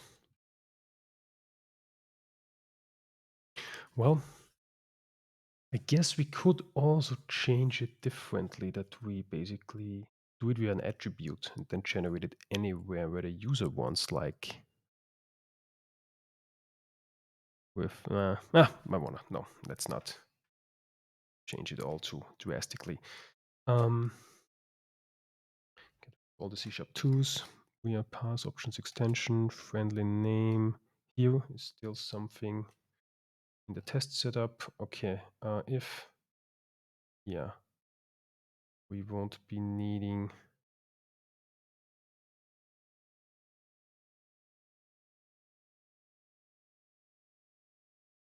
this anymore, so we basically can say else and get rid of that. No, this was lower than C#.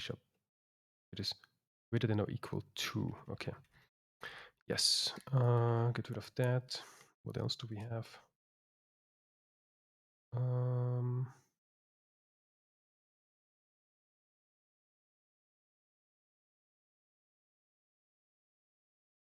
Can just say, okay, we always have the static member now available. Oops.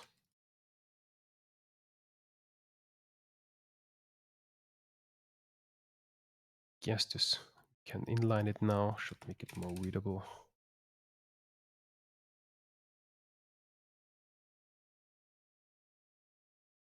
Okay. Here's also C#2. Yeah, we won't be needing this anymore. And we can get rid of the language version here entirely. We don't have that anymore. We just start with the code here immediately. Okay. Where else do we have to? We got rid of that. And this is a different generator, the friendly name generator. And well, perhaps I could be saying that supporting C#3, does this make sense? Perhaps what's a sensible requirement, I guess?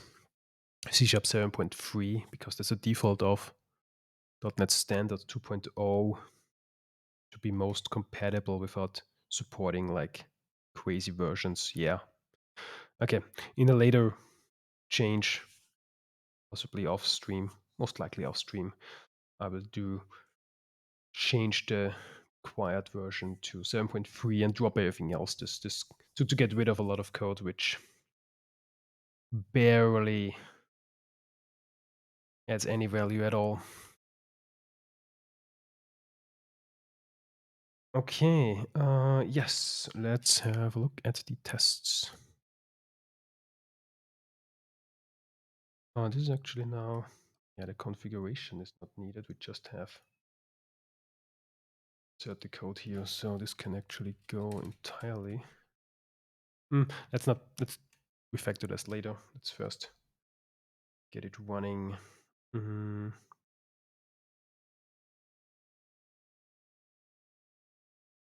Yeah, okay.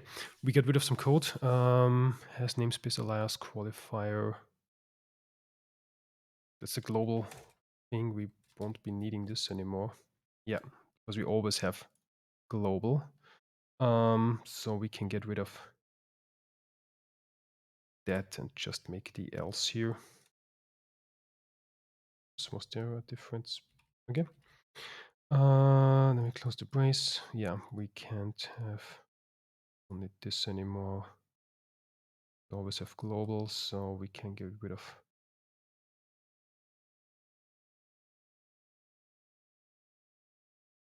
Why would I here empty? This doesn't make this make sense.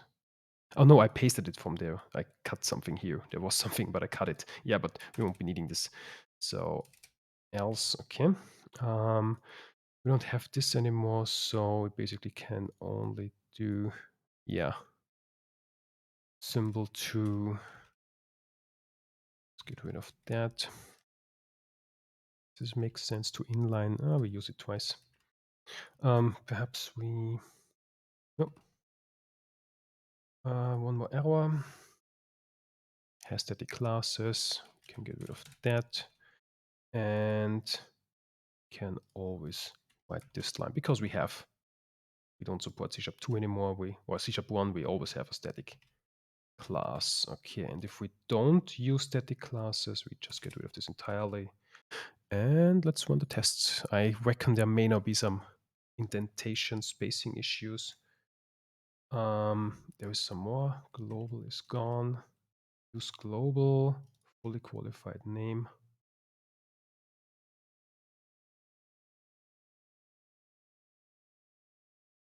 Okay, so we can get rid of this switch. Just use the fully qualified format here. So this is a symbol display format where we want to, can we specify how we want to format symbols. We say we want to include the global namespace. So generated code shouldn't, if generated code should use the global namespace identifier so that it doesn't conflict with potential user defined types, and we always get the expected. And we want to include name and containing type, so to have a fully qualified name. Okay. Any other compiler issues? Use global, so we can get rid of this else. Yes. And I guess this concludes the cleanup. Yeah, got rid of a bunch of code. I will remove even more later on. Let's say just C# 7.3. Yeah, that's a good version to support. Okay, a lot of test green. But the configure, yeah, so those tests that we actually tackled, these throw things. No, they were green before, actually. We were with the, where were we? Not sure. Let's go on. Yeah, okay, we check the language versions. So check for overflow, underflow. There's also another thing. If the compilation, so per default, C# is in an unchecked context, which means no overflow, underflow checking. So if we add, let's say we have an integer and the max integer is 2 billion something. C#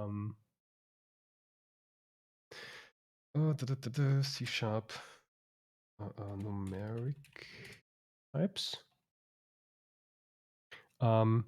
If we have the max integer, let's use a simple example. If we have a byte and we are at 255 and we add 1 to that, then we can't have 256 because it doesn't exist and it jumps to 1. So this is an overflow.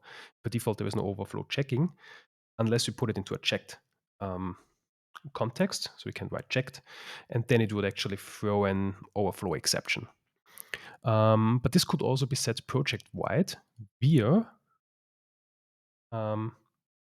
there it is, check for overflow, underflow. We can set this to true, and then everything is per default in an checked context, unless we could also do unchecked to again get rid of the checked, unchecked C#, to again go back to an unchecked context.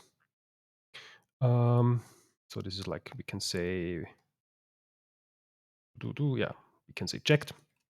Now this is in a checked scope. And the other way would be, it doesn't need to be a block. It could also be just a statement in parentheses. And the unchecked is the other way around. We can have unchecked is as a block or as a, is this a statement? Not sure if this is a statement. Yeah, and the unchecked suppresses overflow checking. Okay, well, overflow checking does have a bit of, does of course have a bit of a performance hit.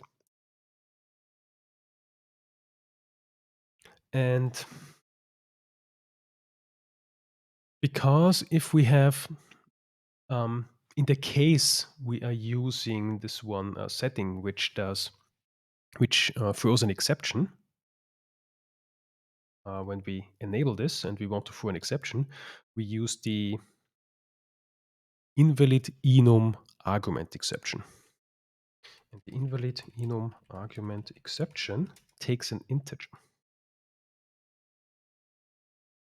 Where is it?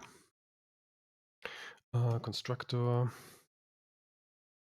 So as a value, this takes an int 32. And so if we would,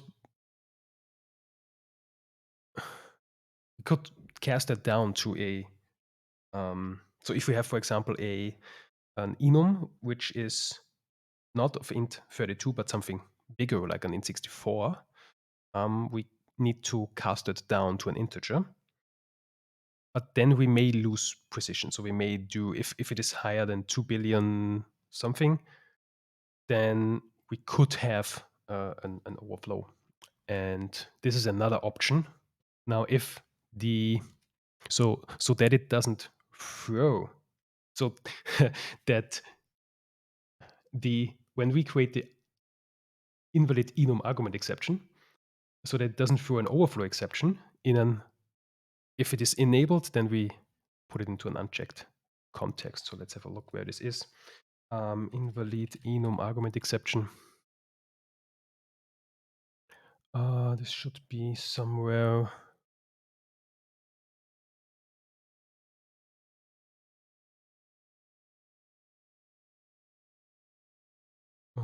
Yeah, here we do the name. So this is the invalid value.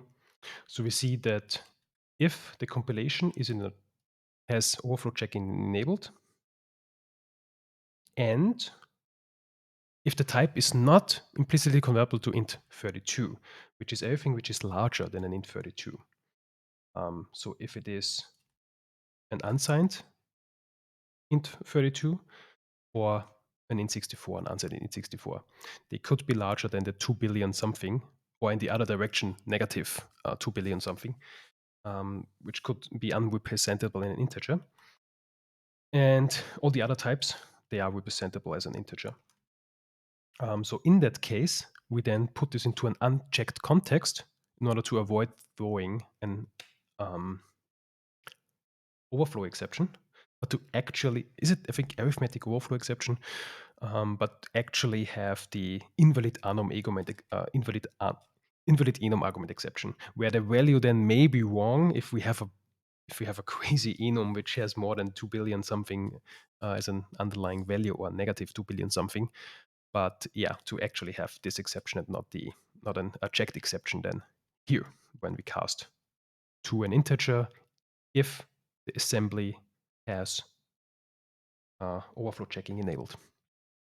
And yeah, so this test is basically checking that and all different combinations. So we have here the configure data, and this basically creates all different combinations of how the configuration is set, whether the throw is enabled or not. And whether the compilation has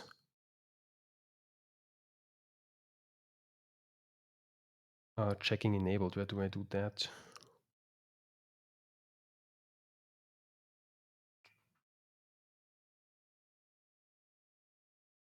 Not sure, but I actually check all the combinations, because we could set this option either via global config or an editor config, but also via ms build, and depending on how this is set. So this is checking all the possible combinations how to set this option.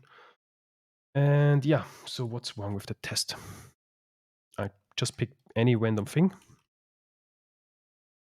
It seems that this explanation was quite unnecessary, because it's just some spacing issue. Yes, it's just some spacing issue. Okay. um, we do. We expect a line too much, so the setup is wrong. Somewhere we have an additional line. Yeah, there it is already. Well, we did a little bit of a checked, unchecked context excurse. Is this English? An excurse? It's German, but not sure if that's translated into English. Yeah, and now it's green. And there is only one test left. Execute, check for overflow, underflow. What do we do here? We have a bunch of enums with different underlying types. So we have basically all the variations, almost all the variations. I don't do int pointer and no, it's not int pointer, but a native int and unsigned native int. Here, I maybe is this? I think it's valid. I think the unsigned, which has been added in C# 9, I believe. That an enum could be enum here could be of unsigned native integer.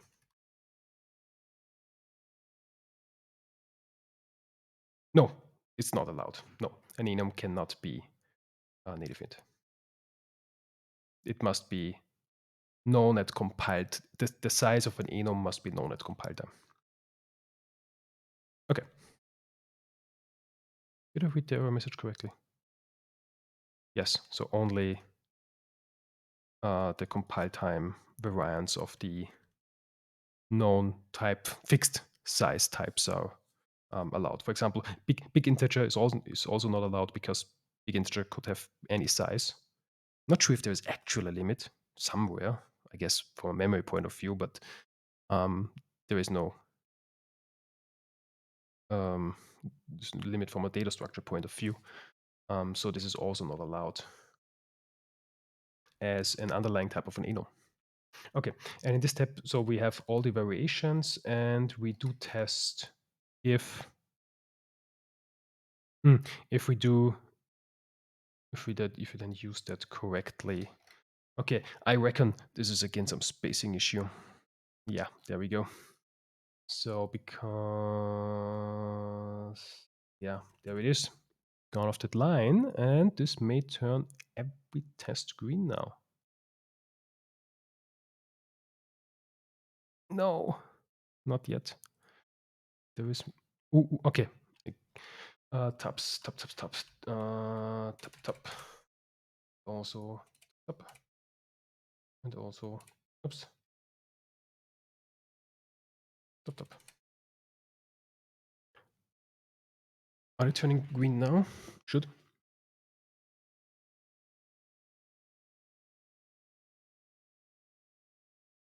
There is more. Ah.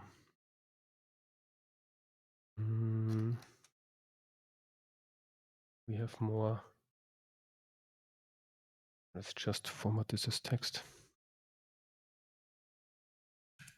No. Let's put plain text. There it is.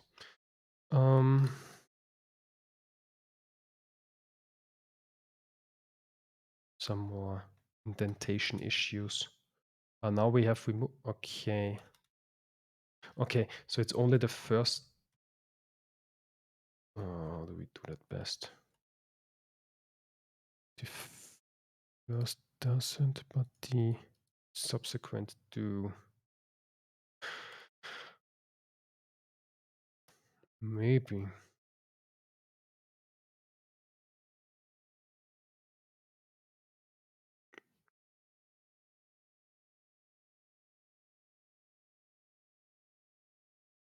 That's this here. What if I put it there, but this will not break every test? Will it? Won't it?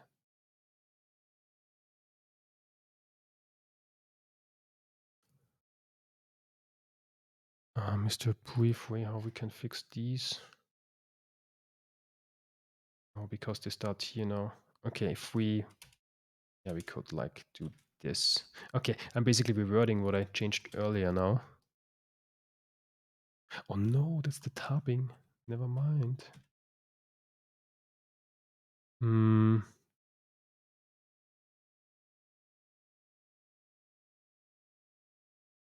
I'll do something quick here, and let's say if the code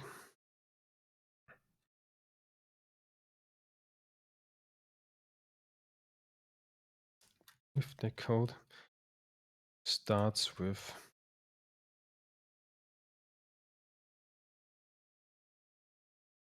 a tab,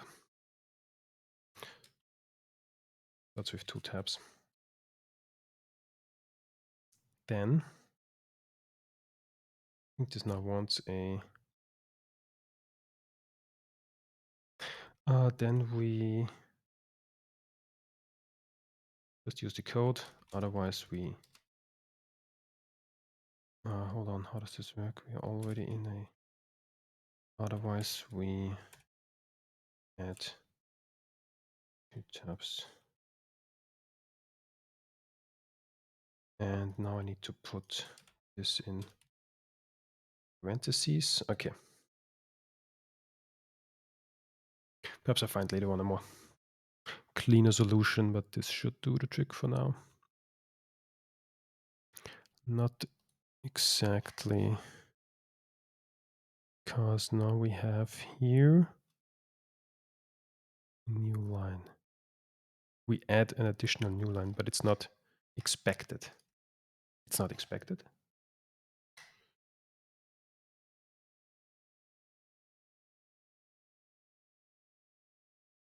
Because I got rid of this here. Okay. If I is not 0, then code dot write append line empty. Okay.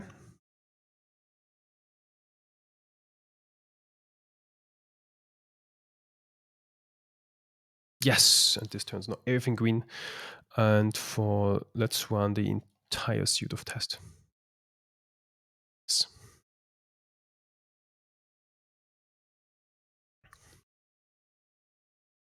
And let's also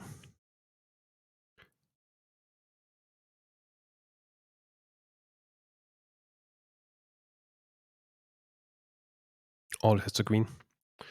Excellent. Let's also do a .NET build -c release if we have any warnings, for example, if we violate, if we have any warnings, for example, nullability warnings, there may be some, yeah.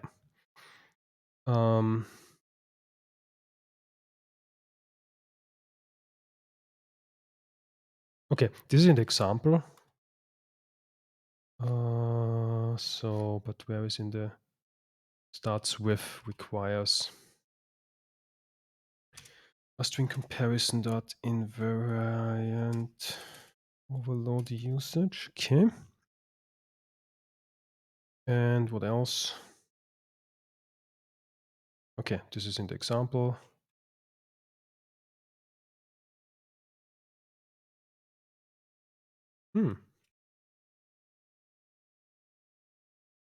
Okay, we only have an issue in the example. Excellent. Okay. Now we will be able to utilize the new power. Well, see if actually we actually started using the power of post-initialization just yet, because now we come to the fun part. Let's jump to the test. We can now add a test which tests the thing that was failing earlier. If we invoke any get name on any member. So let's do a internal. I just have another class here. Internal sealed class. I call it wrong enum info. And if this wrong enum info now has an static, it's actually static. Static string returning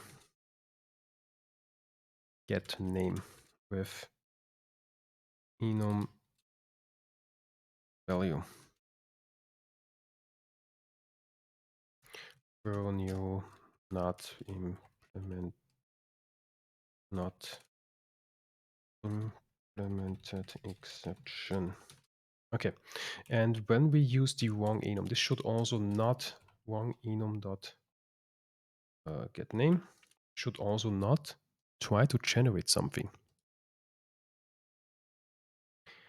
And we also could test well, we can test aliasing in a later test. Okay, and now we see that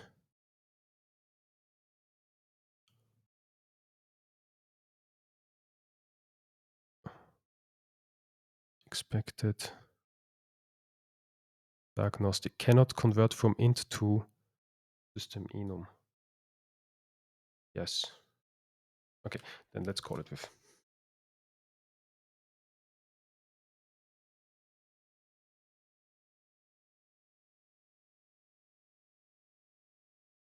Null. Call it with. Let's use the actual thing here. Let's use an actual enum. Datetime kind. Datetime kind. And we call it datetime kind dot local.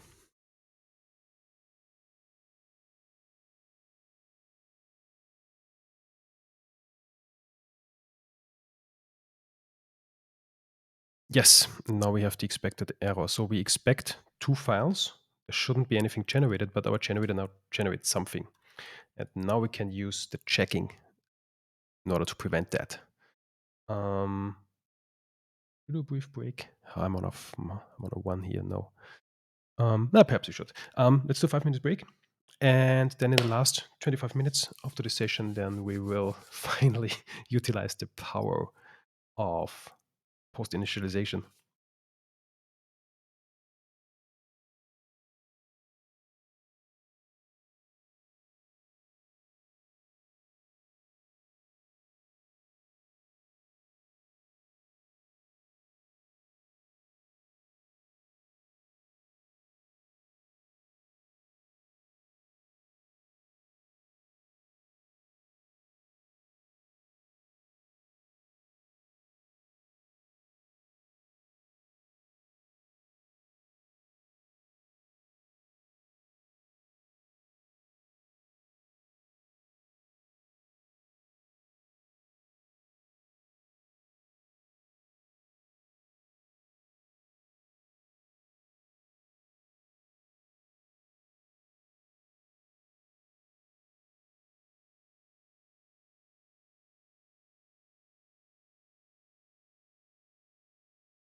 And welcome back to the finale.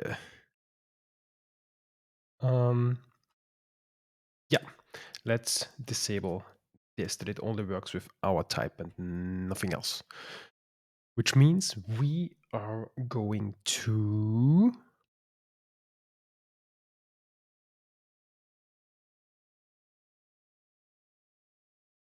go to the generator and have a look at our syntax provider. And yeah, so let's have a look at our predicate, at our syntactic check. This is still a fair check for the invocations, but now let's see, here's how to do, what we can make out of this. So we have a context here, and this context has the semantic model. And with the semantic model, we can get symbol information. Let's see if this is a declared symbol of the invocation. Will this work? I'm actually not sure. Let's see what this does. This should be, is this a method? It's just a symbol. Let's see what semantic model. Okay, this maybe the issue here. Oh, so we should pass the cancellation here. Okay. Let's see what this is giving us. Let's debug the test.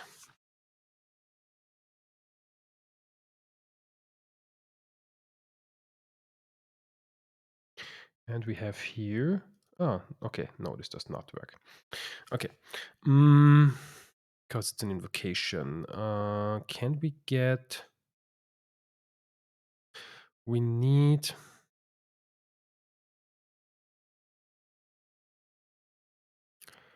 if we get the type of the invocation, this will be then the,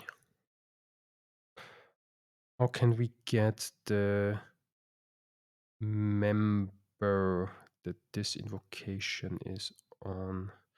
So we only have the invocation. Does the semantic model have anything that we could use? Type info, but not, will this give us?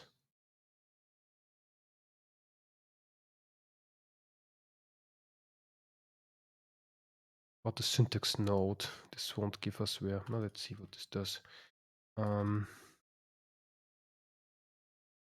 Let's try symbol info, because I'm actually not sure what information yields, and let's try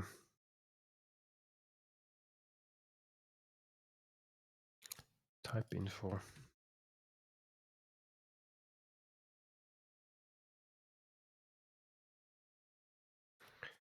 Is there something we could make use of?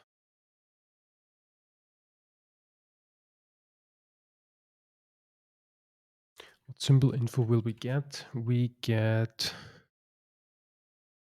a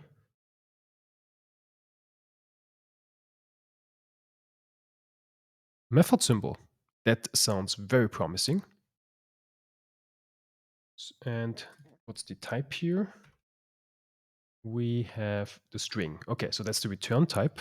But okay, we had a symbol. This may be an, let's try to cast to an I method symbol. So this just may be a I method symbol.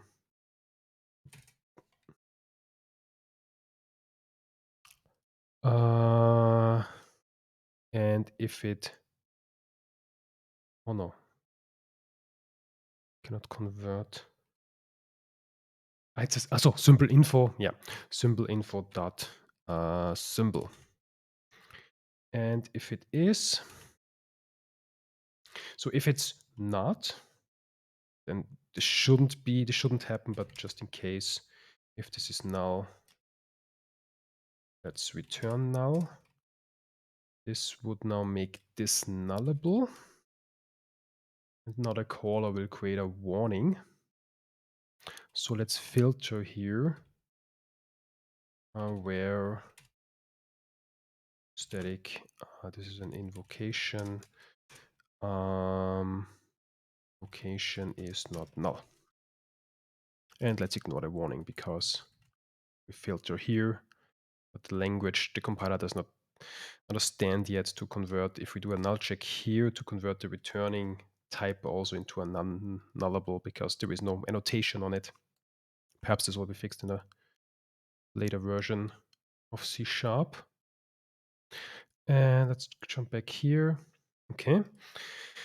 And then we could ask this method if, well, we could get the full name of this method. No, we can get, can we identifier name? Name. Now, let's see actually what we have here. Let's do debugging. Let's see what's used, because we could now we have the actual method that is invoked, and we could check if this is indeed ours. Let's see, what can we use here?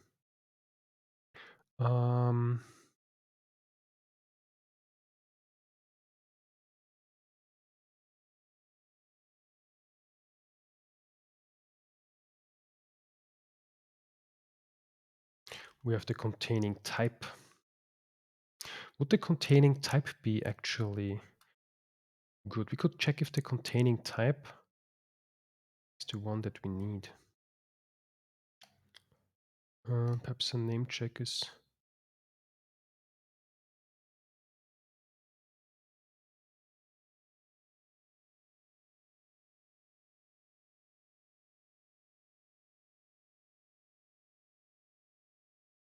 Containing assembly. Could also check. What would be nice to check?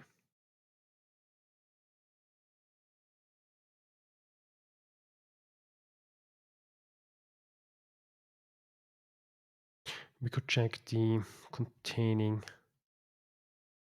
The containing type is the one that we need. Perhaps there's a better solution, a more performance solution, but let's go with that for now.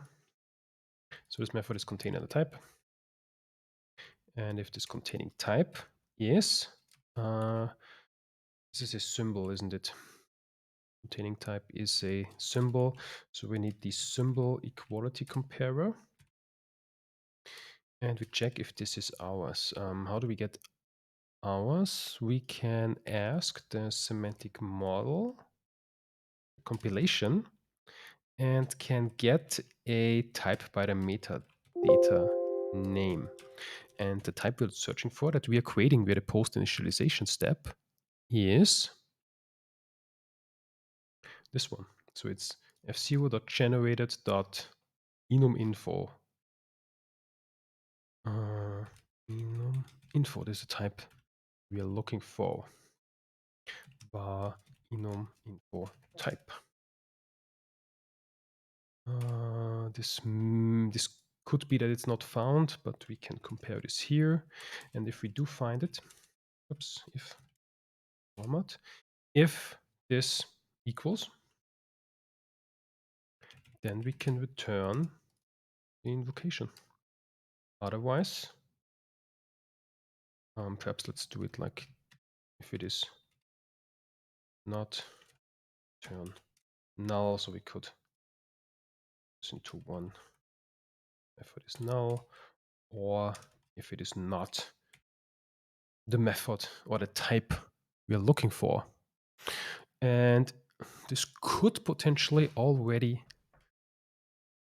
fix our test. And it does. And it does already. So this post initialization is very powerful because we create this type beforehand. And if we wouldn't have post initialization, then we just couldn't here ask the semantic model about this type. This would return null if this was generated by another by any generator's execution phase and not in the post initialization phase. But since it is in the post initialization phase, we have it. We can ask semantic questions about that. And the other thing that we wanted to improve is to enable aliases. So let's have a test for that. Perhaps there is one which is already would be suitable. Let's do an alias here using my, well, let's call it enum info alias is f0.generated.enum info. And if we would call, we have a datetime kind and then enum an URI kind here. Let's also do a, should we also have all the different variations? Now let's add a call enum info alias dot get name and pass in, let's create a small enum public enum I enum, which has a value, suffices for now, enum.value. And what we expect is now that the generator also adds here another overload for our my enum here, which only has this one my enum.value, my enum.value. Oops. Actually, value is not the correct name. Actually, it's a constant, a named constant. That would be more precise, but yeah, for the sake of the example, for now should be fine. And it passes. Let's see if it actually would fail if I create something wrong here, or if this is not executed at all, because this was kind of too easy. Post initialization is powerful. Yeah, it fails because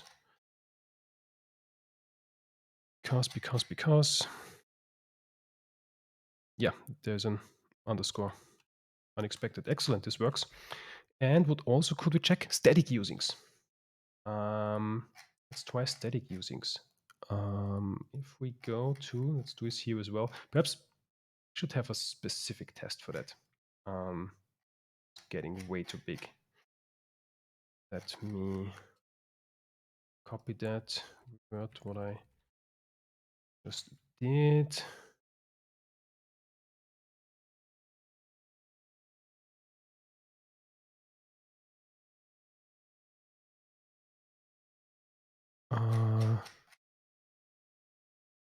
Enter it, the flags, and let's enter it here. And we check for alias and static alias using and static using. So let's get rid of this one actually. Let's get rid of this and of everything that we create here so far. Let's keep one. Because we're gonna need one for the static using. Let's have another one. Let's call this my alias enum we use for the alias case. And let's create just one more enum, the static enum. And the static enum, perhaps we should copy this switch case. Paste it here. And here we just now use the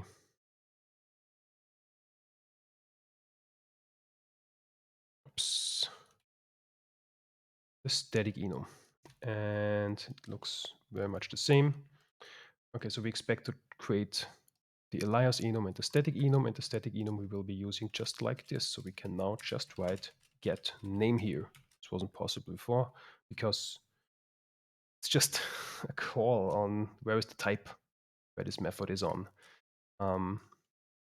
This will be the alias enum he will be using the static enum. But first we need to use the static correctly. I think this is using static.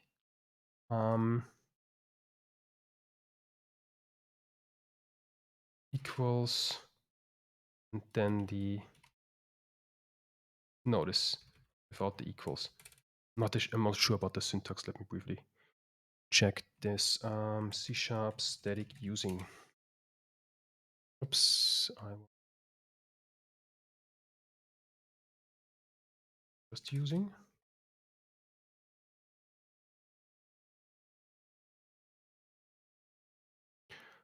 Using directive static. We're just using static. Okay.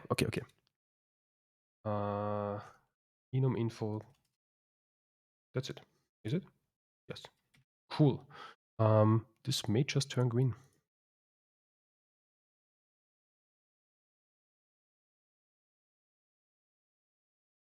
Does not.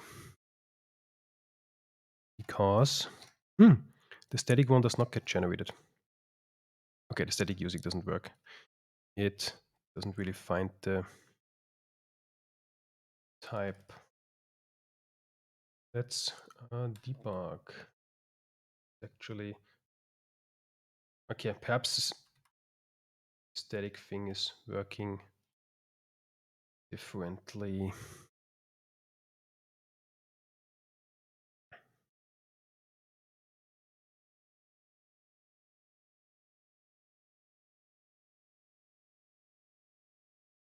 If we debug that test, so the first one will be the alias, but we don't. Ooh, is this already filtered here? We don't even get here. It's not an identifier syntax name, I suppose.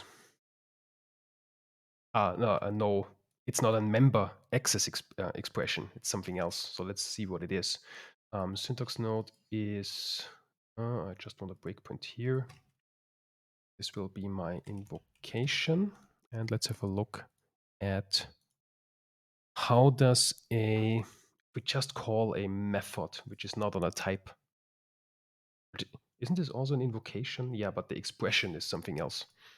So the first one is the alias, and then we have the yes. So how does this look like? The expression is just an identifier. Okay, so the expression could be either member access expression or an identifier name syntax. And then we can check, does this need to be get name? Could this be alias? No, this now really needs to be get name. So this would be name, or can also, or if it is an, format it like this. And then we could, okay, I should have inspected what identifier name syntax, how this is looking like. Let's do the if again, if this is an invocation. Debug the test again. But I guess we're almost there.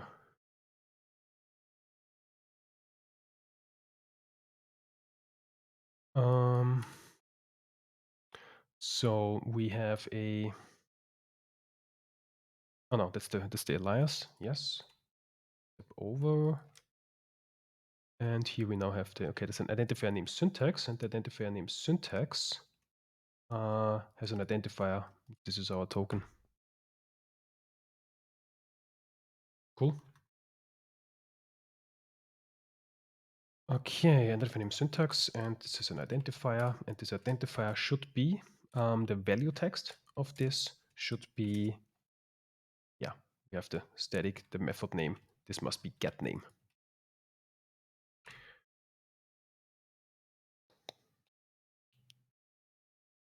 Yes.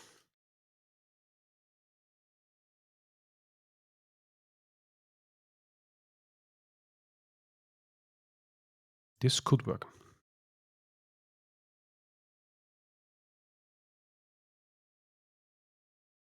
this does work. Awesome. Cool. That's it.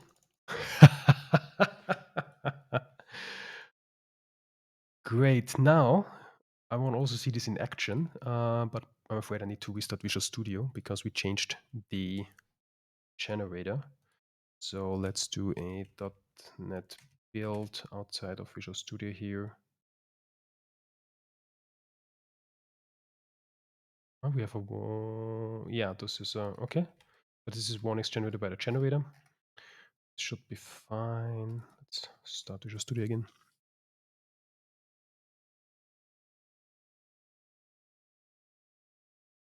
Now let's do some integration tests. Perhaps let's have a look at the sample. So yeah, this should not generate anything anymore. But this does. The alias now should work. And also we should be able to do the static using. So if we say static fco.generated info, we should be just able to say string generated 3. Yes, actually, let's give it my name. So this is the wrong thing. This is the alias. No, this is not the alias. Now it's the alias. And we have the static. Static is a keyword, but we can use a verb-time identifier. Just say get name with. Let's use different enums here. Actually, let's do here a string comparison dot invariant, and let's use here. I need another enum. Date. Attribute targets dot. That's a flag, but this also should work. Assembly. And did the generator crash again? 1, 2, 3, and we want to print the wrong thing. We want to print the alias, and we want to print the static. Do I need to restart Visual Studio again? This is painful. Let's just open a command line here, and let's do a .NET run on it and see if it works. It does. There we have it. So this is the something. This is the wrong one. The invariant culture and assembly, so it works. We can use the static using and also the alias. Okay, Visual Studio has an issue because, yeah, it's not consumed as a package and Visual Studio has troubles. And let's have a look at what is actually put to disk. Because we have this emit generated files flag set, we can have a look. We can force it to put to disk. So we actually generate 2 files. We first generate this post init thing, but this always looks the same. And we generate this one. And here we generate a get name for the string comparison, which is this, the alias. And we create one for the attribute targets, which is the static using. But we do not create the datetime kind. Previously did, but it is the wrong one. So we only generate what is actually consumed, not something which by accident has the same name. And we are now in 3 hours. I was wondering if there is something else. We could have just briefly have an integration test as well. Here is like a suite of integration tests because they again assume the generator the generator as a as an analyzer. So and now add. Okay, I have different usages and check if it's all the same. But let's have a simple test. Let's add effect.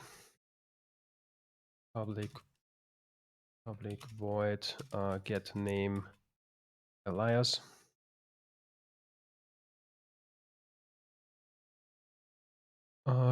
Since we have it already, let's copy this from the sample. Yeah, we need those 2.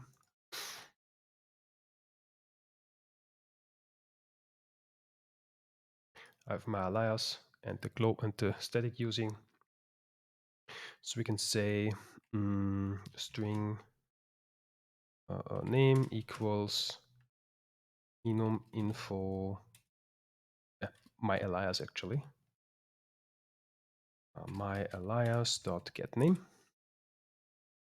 and we pass in string comparison.invariant, and we can assert. Do I have fluent assertion here? I do. Name.should be this name of. And let's also do a test for the static using. So let's call it using static and using alias. And the static using is just get name.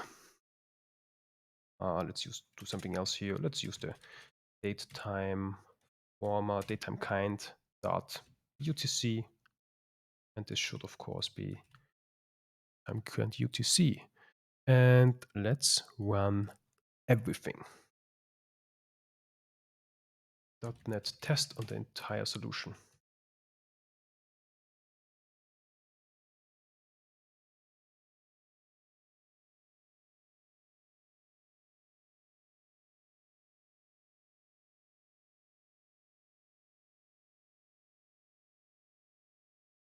Looking good, looking very good. Excellent. Every test has passed. And we now have both unit tested and integration tested, and also confirmed that we didn't break anything other than the minimum required language version is now C# 3, but actually later on I will higher that even to C# 7.3. That's reasonable, a reasonable balance between compatibility and maintenance effort to actually supply all those messages, languages. I can get rid of a couple of tests and a bit of a production code, makes everything simpler. Yeah, so this is basically source generation, post initialization in source generation, where we can now, as a big benefit, know exactly the type, or we know the thing, we know not only syntactically but also semantically in the execution phase what we create in the post initialization phase. And also that's available to other generators as well, not just to this one generator which has the post initialization. Yeah, cool. I will do one last thing. .NET build -c release. If we have any warning, because here we have enabled warnings as errors, let's actually do let's cancel that --no incremental, just to be sure. If we have any warning still left. Yes. Okay, so that's the example. The example has avoid using source generation directly. Okay.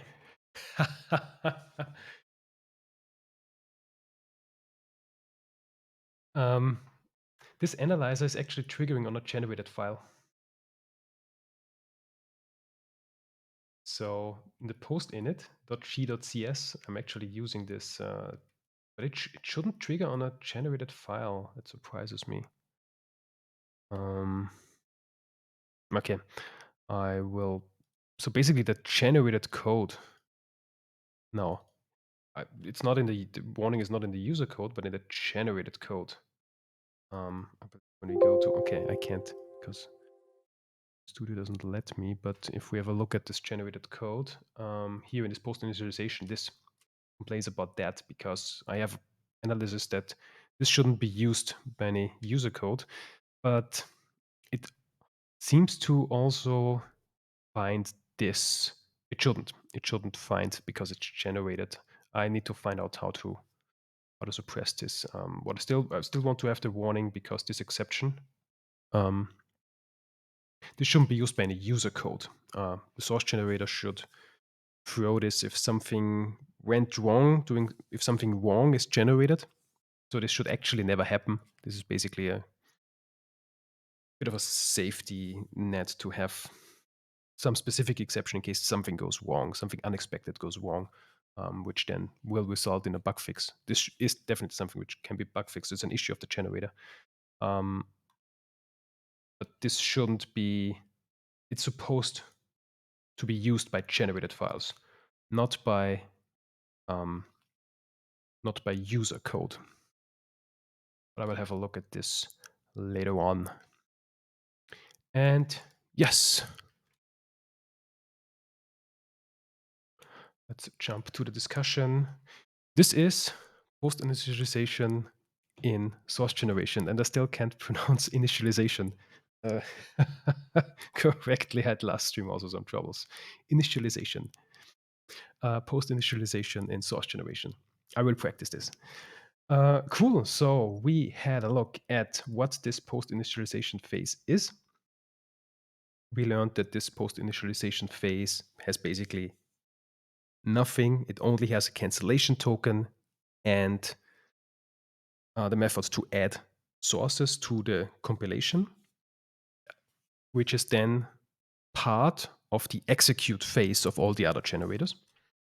We had a look how this is done in the 3.9 plus versions of iSource generator, and also had a look at how this is done in the Roslyn 4.0 plus version of the iIncremental generator. We investigated the issue. We investigated 3 issues that if we only have a syntactic check, we don't know if this is our method at all, and we can't really get aliases and static usings to work. And then we factored some code, we factored some tests to actually use then post initialization and enabled those three scenarios. We only generate what is actually used, not only by a syntactic check. The syntactic check is a bit of a pre-filter. It is very fast, and then which passed the fast filter now gets to a little bit slower filter. The syntactic check. I again used it the other way around.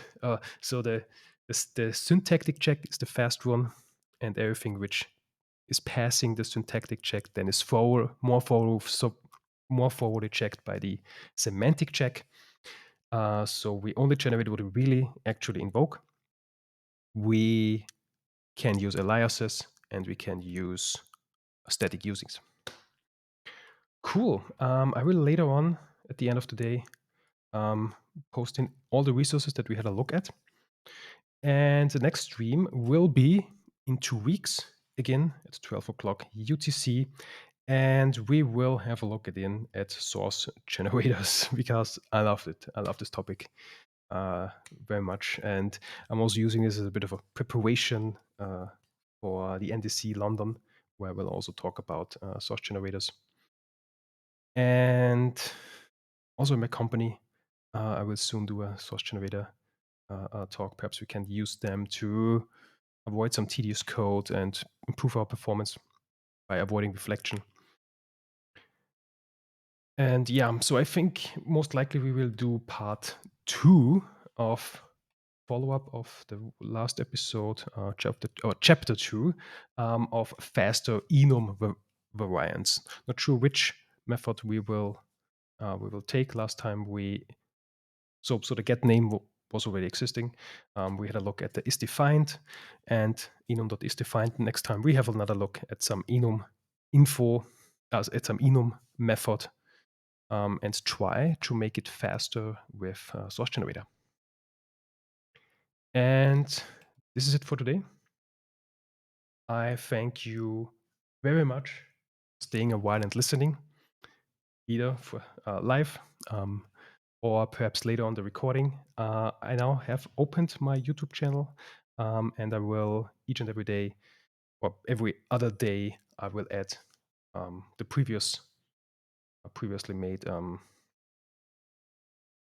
recordings, and then we'll announce this, via Twitter, and also with the next stream. Then the channel should be fully populated with all the sessions so far. And also tomorrow evening we'll be publishing the template so that you could very easily get started with a source generator where you get a full solution where you can immediately start writing and also testing source generators where everything is, or most of the necessary steps are set up already. Cool. What's left to say other than goodbye?